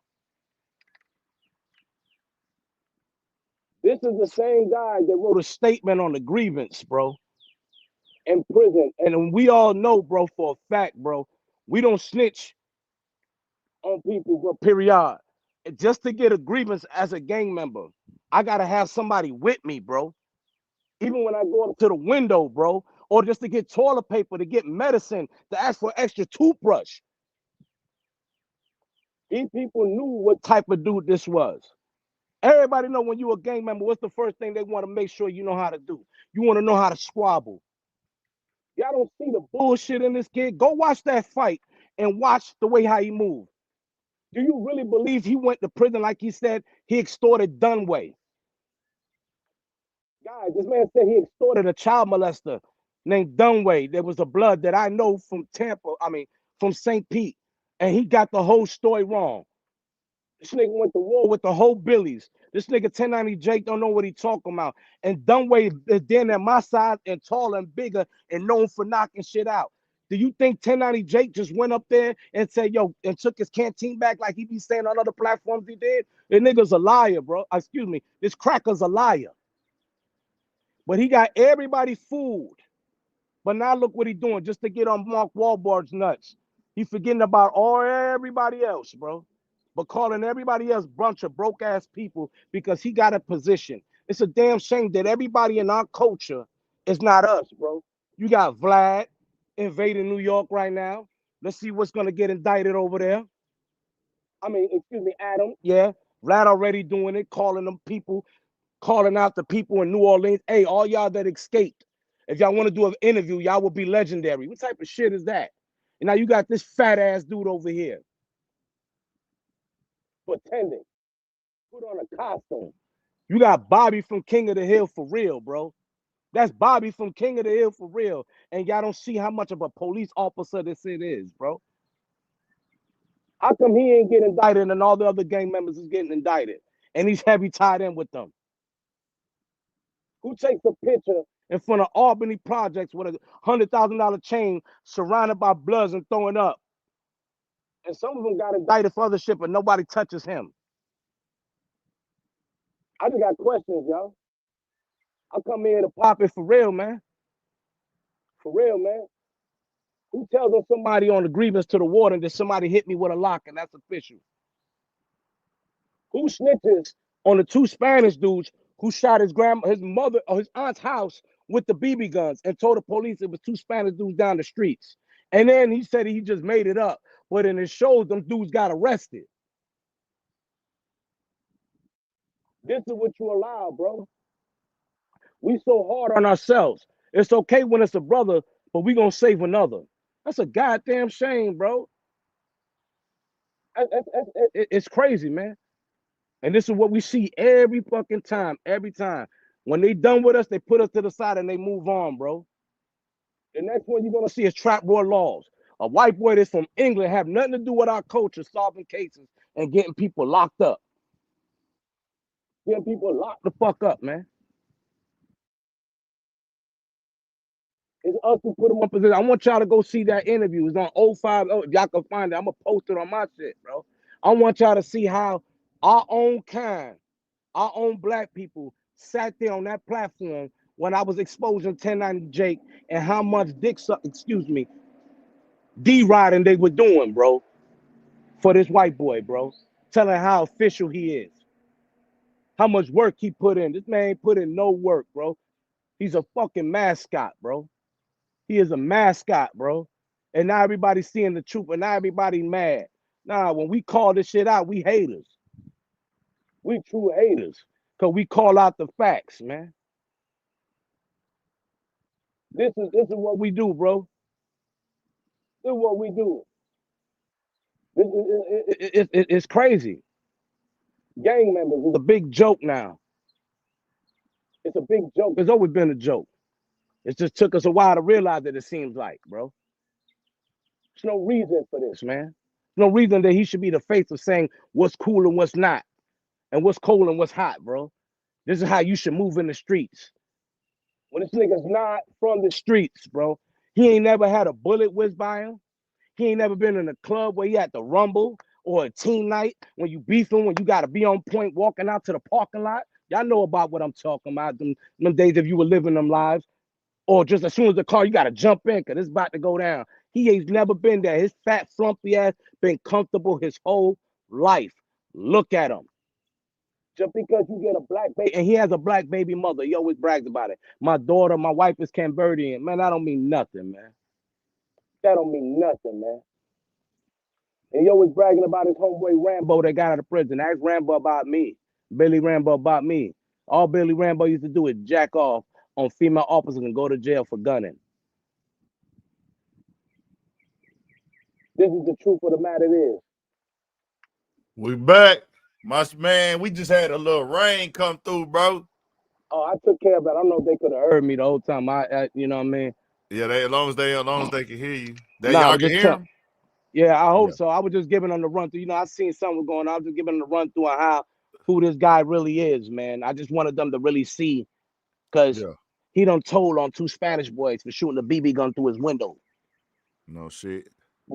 Yeah, and then he tried to come on the internet. Oh, I saw that story. I didn't really get into it like that, but I saw that story. I just was like, well, you know, whatever. But they got arrested. They were arrested. 2 Spanish kids. He was beefing with in his rich neighborhood. But I just want y'all. But I just want people to understand how goofy he look. Look at him. He's been comfortable his whole life. It's only so long you could pretend. Just ask anybody. Do anybody in Tampa, because that's where he came from. Is he from any hood? They're gonna be like, nah, he's from the rich ass neighborhood. If we walk down the neighborhood, they're gonna ask us, hey, do you live here? You're gonna see all type of Karens with their baby and one on talking about, do you live here? Trying to record you because thinking that you don't live. That's where he's from, bro. He's not from where you guys think. Even in Boston, he's not from the hood, bro. Somebody said last night he ain't from a nigga from Boston. Supposedly, say that nigga not from Boston. He probably, he's a kid that got in trouble. His teeth used to be messed up. He was a drug addict. Go look at the old pictures of him. He was on that shit, bro. He just got his teeth fixed, bro. He's on that shit, bro. That's all he did, bro. And then he got the smoke shop caught up. You ain't see the video? He got the whole smoke shop raided, running his mouth, bro, making videos that he used to work for. Got them fucked up in Boston. Oh, bad. So for me, bro, like I say, my whole sentiment is white dudes coming into the culture, trying to speak for the culture that they not a part of, that they not from. Then he got so confident in this shit. It's like, hey, I tell you niggas what to do. I okay niggas. I know I yay or nay niggas in the game. I have the decision of validating y'all. And I'm like, fam, our culture is not based on who's a gangster or not. That's not our entire culture. But you coming into it and they making him a figure in hip hop, and rappers be so ready just to go with the trend, they don't even be caring. So whatever, you know, niggas done said this nigga name and music. shouted him out, gave him the clout and all this for him to now say, hey, bro, everything that I built my platform on, everything that y'all fuck with me for, I'm falling back from that. So what are you going to do now? You going to do skits? You talk about the dude, what you finna go do with Mark Wahlberg? Pretend to be Bobby. What you gonna do? You gonna put you in the movie role playing so you gonna step back from the Bloods, but that's what you're known for. So are you gonna step back from the Bloods and don't want to be seen as a Blood on the internet? So you take your pictures down or whatever. But at the same time, if Mark Wahlberg say, hey, I want you to play a white blood in the movie,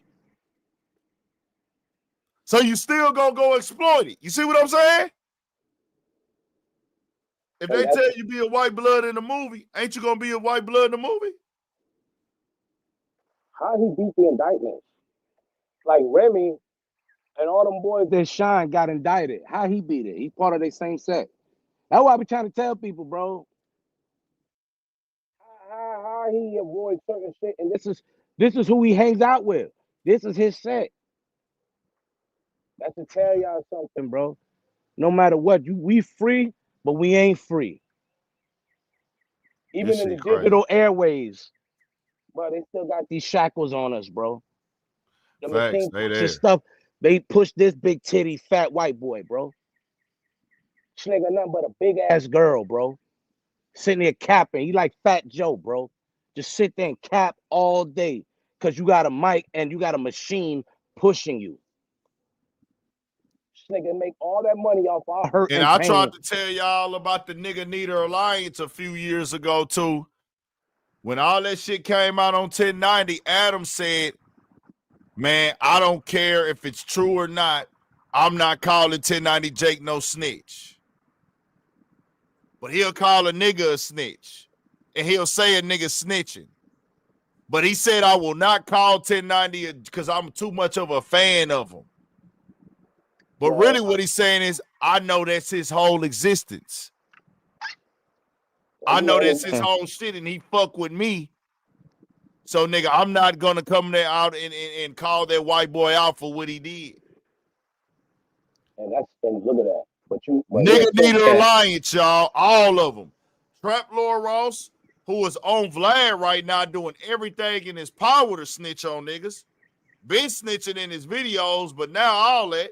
So you got 1090 Jake, you got DJ Vlad, you got Adam 22, and you got Trap Lord Ross. That's the four main Nigga Needer Alliance members in the hip-hop realm right now. And where all of them are from. Just sit there and think. They're all from a spot where hip-hop ain't really, ain't really back in the days. You couldn't even be around. You got one from New Hampshire, bro. You got one from you got Adam is from niggas don't even go to New Hampshire. Y'all from New York. Nigga, who go to New Hampshire? If we gonna go like for a ski trip, like just in case, niggas go to the Poconos or some shit like that. For all my niggas on the East Coast that know, you know what I mean? And then you got this fat ass boy. Hip hop is all through Tampa, Florida, but not in the neighborhood he is from, bro. Yeah. He's from, I'm trying to tell you, bro, we can't even walk in that neighborhood. They will follow and be like, bro, do you live here? I'm calling, you'll meet a Karen's left and right on a golf cart that her husband sent. You know what I mean? This nigga ain't from there. Vlad, where Vlad from originally? Ain't he from Russia? Russia as a kid, then he moved to like Berkeley, I think. Somewhere by Berkeley, like the Bay, like Northern Cali. Popping the shit to Rick Ross, a black man. They beat his ass. He sues a black man, takes his hard-earned money for he instigated, and that's how he gets on. You know, one thing about Vlad is another person that uses white supremacy and capitalism to come up off the culture and the people. And now he's in position and, you know, he wants niggas to think he's just paying them because he's a good guy. No, you're paying these niggas because you have to. Vlad would not be paying y'all niggas if he didn't have to pay y'all, bro. That's the sad part. Look, he just alpha the guys who escaped from New Orleans. Hey, if y'all still out there, hit my number up and we could do an interview. You will be legendary. This is what Vlad posted on Twitter. Bro, that's him trolling niggas. That's him looking for a reaction. And that's him mocking something that our people are going through. But niggas don't see it that way. Niggas want to act like Vlad is one of us. He is not one of us, my nigga. He don't even look like it. He look like not he one of us. I don't give a fuck how many hair implants he get, how he do his beard, whatever he wear, all the designer clothes, looking fucking goofy and stupid. He not one of us. I just look at everybody who's in that is not even to academic Lauren, goofy ass. Where you from, nigga? And come join. For Lauren, if you're not a troll, come join. If not, you getting blocked. Or don't type no more. If y'all gonna talk shit, at least have the actual facts. We only been speaking facts, nigga. And if you don't believe me, go pull up when I exposed him face to face on 050 The Movement on a StreamYard. It was nothing but a bunch of studying. We'll go to that. Hold on. We'll go to that right now. The man said what he said, my nigga. We don't sit around and wait. I said this 2 years ago. When he went at Kodak Black, that's when I came out and I said, hey, bro, nah. What is called 050 what? I think I sent it to you on Instagram. It's kind of hard to pull up because it's an old clip. I sent it to you on IG. Oh, somebody calling him out about dropping his flag. The Knots of Blood New York OGs are bums. Yeah, everybody's getting on him. Everybody on their ass. That's China Brim, man. Everybody on his ass, bro. And it was on that platform there where we even though there are a lot of them they want his nuts, this dude Hill Blood? Yeah. See, I didn't even see this before I did what I ain't even see. I seen that shit and I put it right up on Instagram from Bootleg Kev. I ain't even see it on none of this dude right here channel. What's his name? China Brim. China Brim. Okay, I heard that name before. Yeah, we was on here like last year with 1090J. 1090. We exposed him. He did. Actually, I seen the clip. I didn't see the whole show. Put it in the comment section. Let me know where this show come from so I can see the whole show. 050 1090J. It's a time in your life if it pop up. when you gotta give it up. I understand understand with 1090J. 050 1090J. It'd be hard to find it with me. No, what? No, I can get it. I'm tripping. I can go to my Instagram on. You say you sent it to me on the ground? On IG, man. It's a clip, and I was telling them like, bro, you thinking you somebody, like, bro. I was just telling like, bro, you ain't what you say you is, bro. Right after I got out that, I had all these niggas. He doesn't even know they got tablets in there now. Everybody know now. They calling me up and right like, yo, who is this white boy that's making us look bad? We don't know him. And especially the way he got his ass beat up there in Boston in front of his own baby mama holding his baby. You got me fucked up, bro. Yeah, man. Okay. They whooped his ass, bro. Okay, I see y'all on the StreamYard. Here we go. I'm finna bring it on now. I was fresh out of prison right there.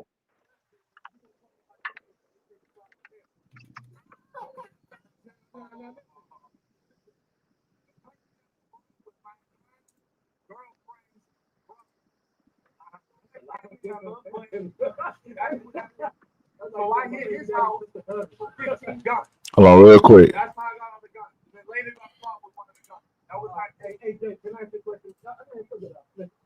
Because you were talking about white blood. I do want to ask a question. You don't understand why some people will come out and be like, damn. There's a white blood, and some people feel like there's a little. I'm not saying just you, but some people feel like damn, because a lot of black people feel like niggas get infiltrated too easy. We're not just saying that you is this and that with you, but this is how a lot of people feel.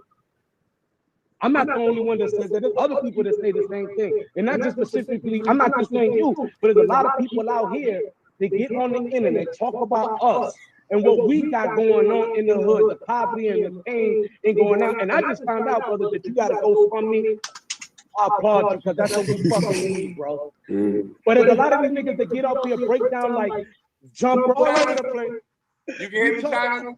Yo, is the last time I was in New York. Me and Remy was at the club, and I was with one of the big eights in the club. Yeah. Hanging out. He copped us a bottle and everything. Like that's what up. Oh, it's like have another one hating and I'm hanging out with one of the big ones. It's like, That's good. Hey, let me tell you something. That's good and dandy, man. You got your paper up. Hey, you can hang out with niggas when you got your money up. You see it all the time. We've been in prison. Yeah, they got the canteen and got the phones. Or they can book them out. They gonna bring them home. That's the only reason why we can't blood. You expose that shit. Out the bottle, nigga. Who get the fuck? It don't matter if you got money. Hold on, niggas can boof a phone. What you? Yeah, this shit just got spicy. About this shit just got spicy. Yeah, I got real spicy. You heard? That nigga tonight he just bust a move. He bust. Yeah, he just bust. Hey, yo, man, he got shot in the face. He died right there. Oh, I love this one. Oh, yeah. What? Let me ask you Let me hear it.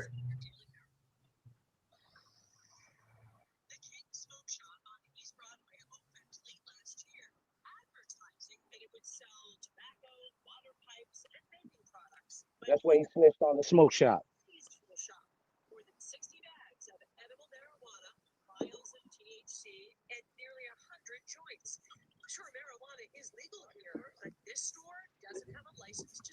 That's on the news? Yeah, he snitched. Watch, you better see him. Hold on. Watch the video. He's in the video snitching.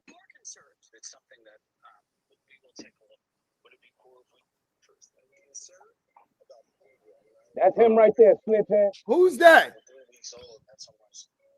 The 90. He's telling them how they sell illegal shit. That one nigga looking like, hold on, nigga, what the fuck? Come on, man.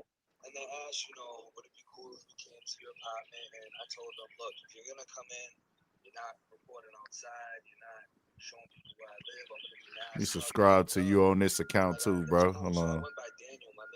Go subscribe to my boy Lassa on all y'all accounts, man. New freestyle I just dropped the other day. Go subscribe to every YouTube account y'all got. One on there. Every account y'all got. Look how he exposing it. Hell, he's doing a lot of talking. How you doing, brother? I'm doing good, brother.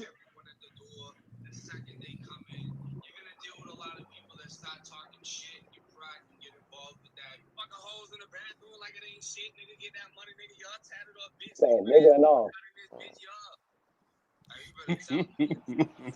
Yeah. So now he's saying the N-word is holding him back. Fucking crazy. Watch this.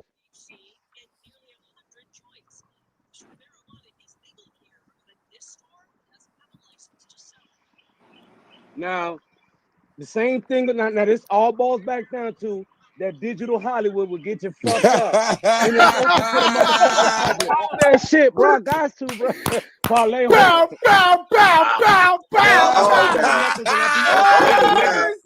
Let him speak. Homie. Hey, yo, all about it. Listen, you know what? I'm gonna say this, man. I want to hear what he say. You know what happened with them? The videos got them to come to that shit, and them niggas is doing. Okay, so listen, all jokes aside, listen. So in other words, you saying if he would never took them videos, the people would have never went to the jump off? A lot of what you be saying. They said, 050. It's Florida in the building, Miami. That's the white homie right there. And motherfucking, hey, I wanna ain't no white homies. Y'all know I wanna say something to about. Nah, I just be, I fuck with the movement. You in Harlem Legend TV. You know what I'm saying? It's Miami in the building. Man, heavyweight, man, Dade County. I just want to check on something about, Zopound, Big C's in the building. But something about you were saying, China, on 1090J, right? About open cases. If you go back to his video about the rapper from down here in Miami, Wavy Navy Pooh, bro, you spoke on a lot of shit that the police don't even know. You involved in other street shit that other dudes got going on. And, bruh, you know speak Navy on a Poe? lot of shit that's not supposed to be spoken. So you from Miami? Wavy Navy Pooh. You from Yeah, Miami? that's a rapper. That's a local rapper. I'm from Miami. Down there. Who is Navy Poe? Yeah. He was signed to QC. He got killed in a shooting. He got killed. So, what you said? What did Know what I'm 1090 saying? do wrong? What did he do 1090 wrong? Jake. He spoke on a lot of shit where he implemented a lot of dudes on a lot of shit that the police don't know about. Still on open cases. You know, a lot of unsolved murders and all. I'm from Miami. You know what I'm saying? I watch you 1090 Jake, but that shit that you did with Poop, Wavy Navy, and Ferrari Fred, you spoke too much. Oh, you talking got about a little Rari? too much into details, not to be in the streets. Yeah. Yeah, know what I'm saying? These niggas who I growed up with. He from Dade now. Can I say something? You remember when Yeah, Rick Ross was but trying to hold on. Rari from my hood. I'm trying to hear this. Rari from my hood. You feel me? Rari from the Scots before he moved to the Poke and Beans. You know what I'm saying? Down the street from the Poke and Beans. You know what I'm saying? Our neighborhood got closed down and Rari moved over there in his adolescent years. You know what I'm saying? And that's where he got his name from. But it's certain incidents that happen, street shit that, you know, real niggas not gonna speak on. Yeah, that shit publicized though, bro. Every Shit case that he had, all the murders that he was accused of, that's all documented. What happened, Legend? They were sliding on each other on Instagram and posting the shit. That shit's been on YouTube for years. Nah, bro, you spoke on all type of shit, bro. You spoke on Garfield and all this. Man, look here. You saying, oh, he beat the case and got out of jail and went and did something to his ops and all this other shit. The police don't know this. People don't know this. You on the internet saying too much. Everything that I got in that case was online. It's all out there. Bro, that wasn't on no online. That's an unsolved. That's the unsolved case. That wasn't online. That's an unsolved case, bro. Describe everything that happens. Every unsolved case, he's beating murders. You letting know what happened, who did what, how. That's what's in the report. It ain't no witnesses. You telling who the co-op was. No, that's not what's in the reports. If that's what's in the reports, the man would be behind bars. Have you seen the report? So this person ain't behind bars? I'm from the neighborhood, bro. You haven't seen the report though that I saw. Nah, this person not behind bars. He done beat all type of. He done beat little shit from back in the days when he was younger. You know, he had a code D. You know what I'm saying? So you know, once he got out, he handled up. He did what he had to do. But this, the police and them don't know about this. But 1090 Jake, you all on the internet talking about this situation. So let me say this. Like they could come pick a nigga up right now that they behind that. How did I find out then? If I'm not from Miami, I don't know how you find out, but it's certain. It's on the internet. You're not from Miami, bro. You're not from Miami. Rapper from Miami that just got locked up in Atlanta with Lucci. If you was from Miami, you would know what's the other rapper name. You know who I'm talking about though, right? I'm not from Miami. He got a brother, they twins, but you know who you talking about? Who you talking about? I don't remember his name. That was as much as it.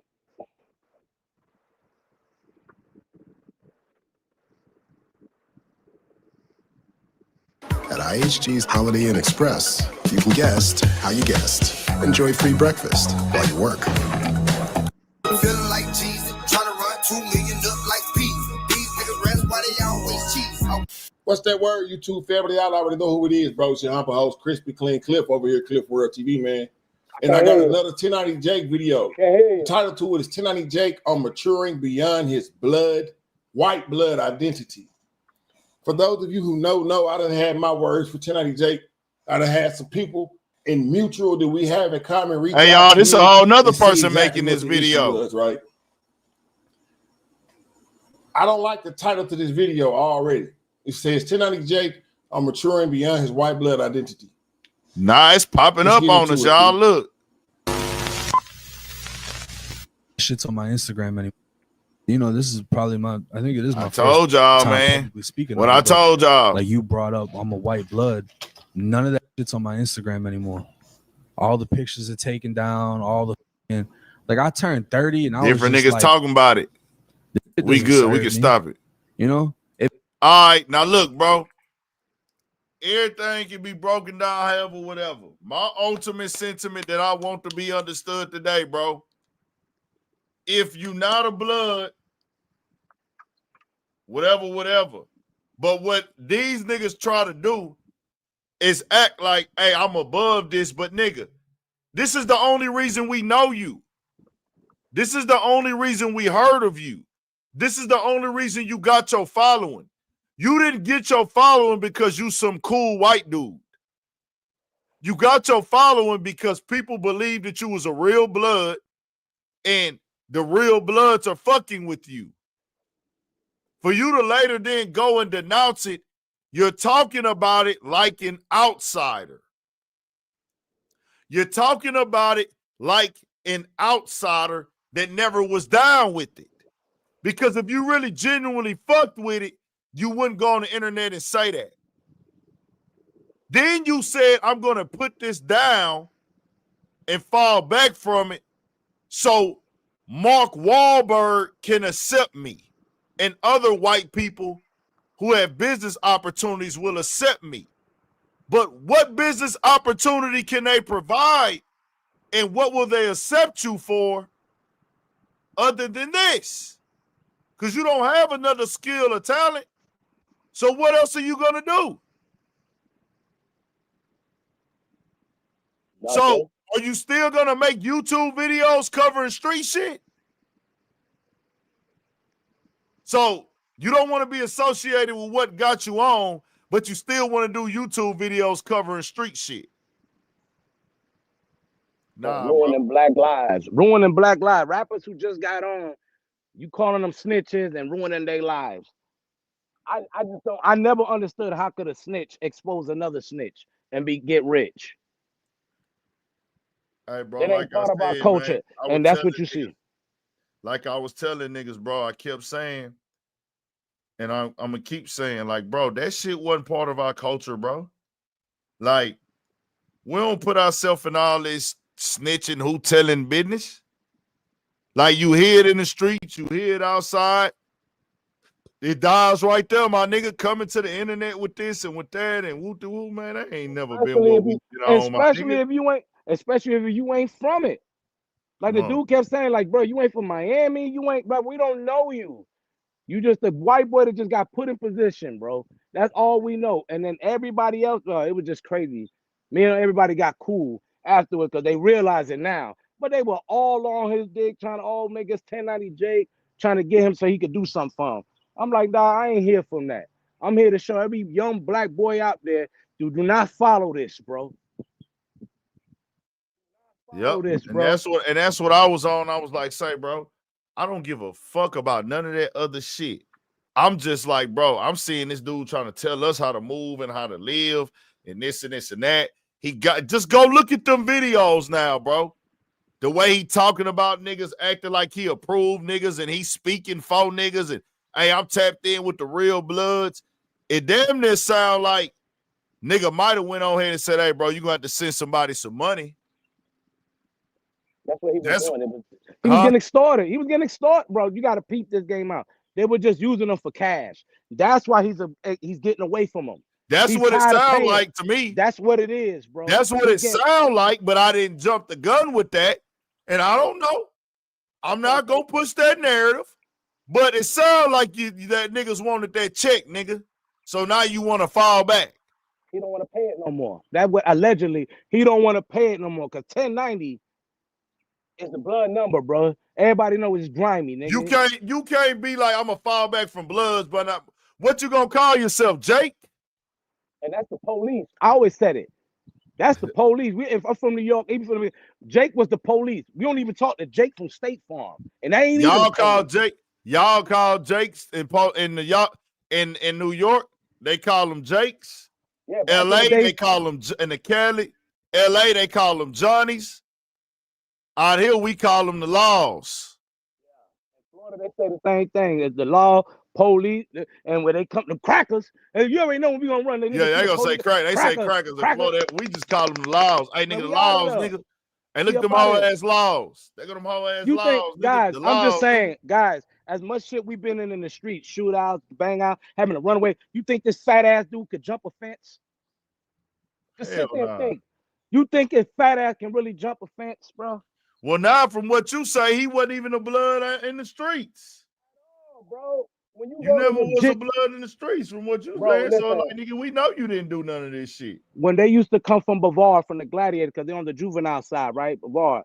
Then when they get to the adult prison, the ones who was blood, we had to sit them down and revise them because they were running with some prison, juvenile, fake set shit. And that's what he was under with the white boys. And the way he said he got to an adult camp, and they told him the guys is a child molester. He said that he was hungry, so he went in there and took dude's food. The dude that he was talking about, Dunlap, is bigger than me, on my side bigger than me, and went to war with Billy's, and he was breaking their ass off. Like he'll jump on a compound, drop his shit, and if any 9 trade members there, he's popping off right there and dropping shit. He got stab marks all on his face, everywhere. And that's how he is, bro. That guy just said he extorted him. Got you. Lied. Hey. Liar. Look at this. Y'all go watch how Pino beat his ass, bro. That's all y'all gotta watch. He got mollywop, bro. He didn't even get a swing in, bro. That is embarrassing, bro. Yo, imagine this nigga's taking his 031s, nigga, or walking the line, getting jumped in. That would be, he get knocked out the first swing. We can't accept that in the set. That's embarrassing, bro. That's embarrassing. Especially having a white boy, nigga. Like, nigga, you bringing a white boy to the set that can't fight, can't squabble, can't do shit. Oh, nigga, he's beefing with this dude. Yo, take him to the rec yard so they can fight. You and your big homie watch these niggas fight. And he get his ass painted like that? Oh, nigga, yeah, you already know he getting X'd out, bro. He got to get off the compound. Crazy. That's what I'm trying to tell y'all. You believe half of what you see, bro, and what you hear, bro, with these people, bro. Believe what you hear. I might do a video on this African Bombada nigga too. Oh yeah, he got found guilty. Nasty. His ass got found guilty. Yo, Bronx River is not too far away from Parkchester, where I grew up at. Like where I'm from originally, you know what I mean? And that rumor about Africa Bambaataa been out, bro. Everybody knows. Yeah, we been hearing it. And it's just sad that everybody was making fun of Hassan Campbell about this. You know, he got some ways, everybody. But the real reality is, man got molested as a 12-year-old boy, and that's one of the godfathers of hip hop, and that's something that nobody's speaking about, bro. And that's sad, bro. And that's why we need to motherfucking snatch that guard. What is African Bambaataa? What is that nigga? Bro, he's Zulu Nation. Well, yo, the Ace of Spades, the Spade Gang is a Black Spades. It was a big gang, black movement in New York. They did not accept him because I guess they knew this nigga was on some funny shit. Go look at the music video. It's the classic breakdance song, Super Soul Sonic Force. You hear the beat. If you're a little older, you'll know that beat. That whole music video was weird. Yeah, fucking aliens and spandex blowing around. Yeah, you see how you just lifted your head up? Like, what? Like, bro, how the niggas ain't know that this nigga weird? Niggas weirdos, man. Niggas is weird. It's like, listen, it's like y'all, my brothers and sisters in the chat. It's like the industry only want rainbow elected talent. That's the best way to word it, without saying the wrong thing to those people on that side. Which I have no problem. You do what you do in your bedroom, but they only want talent that's rainbow elected and rainbow erected. You know what I mean? But that's what that's what they want. They don't want the people like us that is real talented. Like Ant comes out here, does his content. I do try to pull up and do content to me. They don't want that. Everybody that you think is a good artist, you start finding out some weird, nasty stuff about them. Why is that? Everybody. But you just seen what they did with African Bambaataa. That shit happened in the 90s. And one of the dudes, Beast Stinger, he's from Castle Hill, where Hulk is 4/5 from. Yeah. From out of that area, Soundview. That's where that SWM come from. Yo, this nigga recanted his whole statement. That's crazy. The first case and said, nah, man, I lied to Bam and said I was 18 when you know what I mean? But I was really underage. Yo, that whole thing is nasty, bro. The whole thing is disgusting. How this African Bambaataa, 68 years old, nigga. And all he wanted was little boys. African Bambaataa loses child sex abuse and trafficking lawsuit via default judgment. In 2021, a man sued African Bambaataa, alleging the musician abused him for years in the 1990s. The hip-hop pioneer never acknowledged the lawsuit, leading to a default judgment against him. Yeah, African Bambaataa, you need to wear that shit on your own. He also got stabbed by another boy. He got stabbed by another boy in the apartment because the boy woke up to him doing something to him. Him and the other guy got stabbed up. But for the sake, bro, there was a lot of old school dudes that became killers that just really watch it, like Hassan on, because of that. And I've been to prison. A lot of dudes that got life, they ain't gonna tell you that. A lot of them got touched when they were little and it drove them crazy to pick up a gun, and that's all they know is to hurt. You know what I'm saying? Yeah. That mega band was doing some nasty stuff, bro. But everybody had that one apartment, even when you young, or that house. Hey man, don't go by that nigga house. You might not be able to sit down right if you go by that nigga house. Shit crazy. You know what I mean? And look, they been known this man was doing that, bro.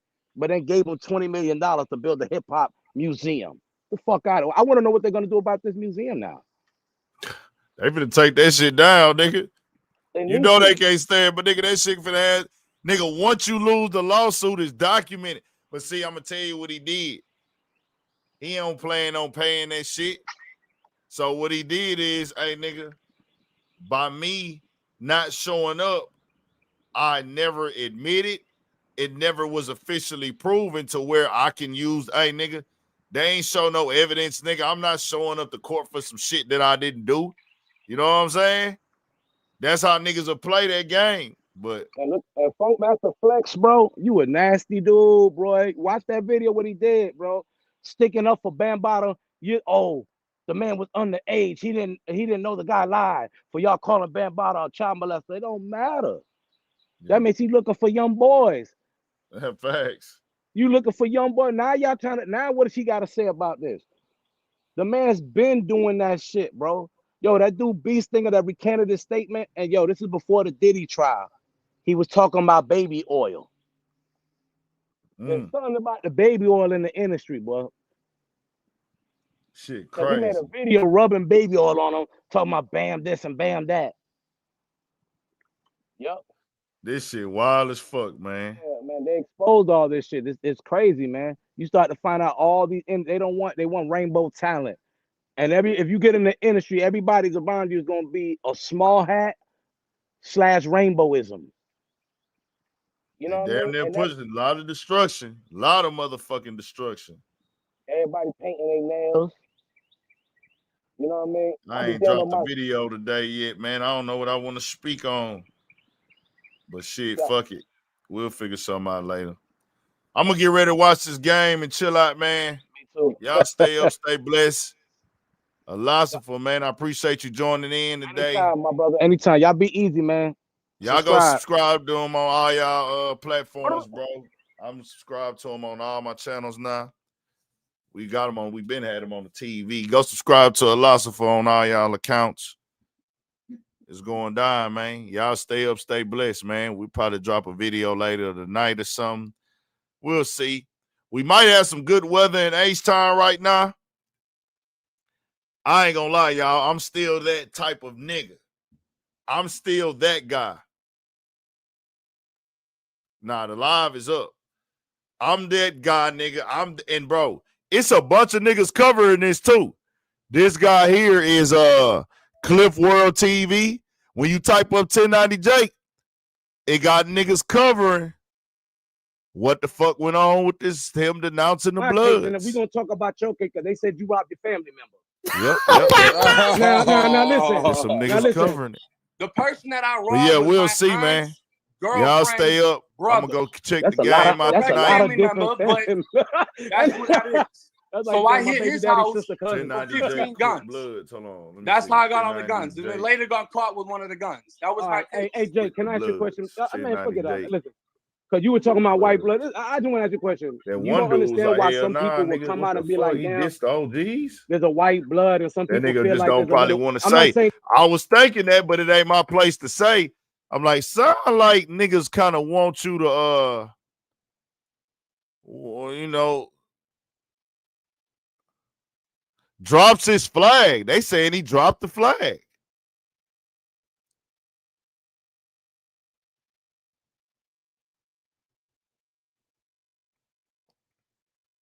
Did he drop the flag?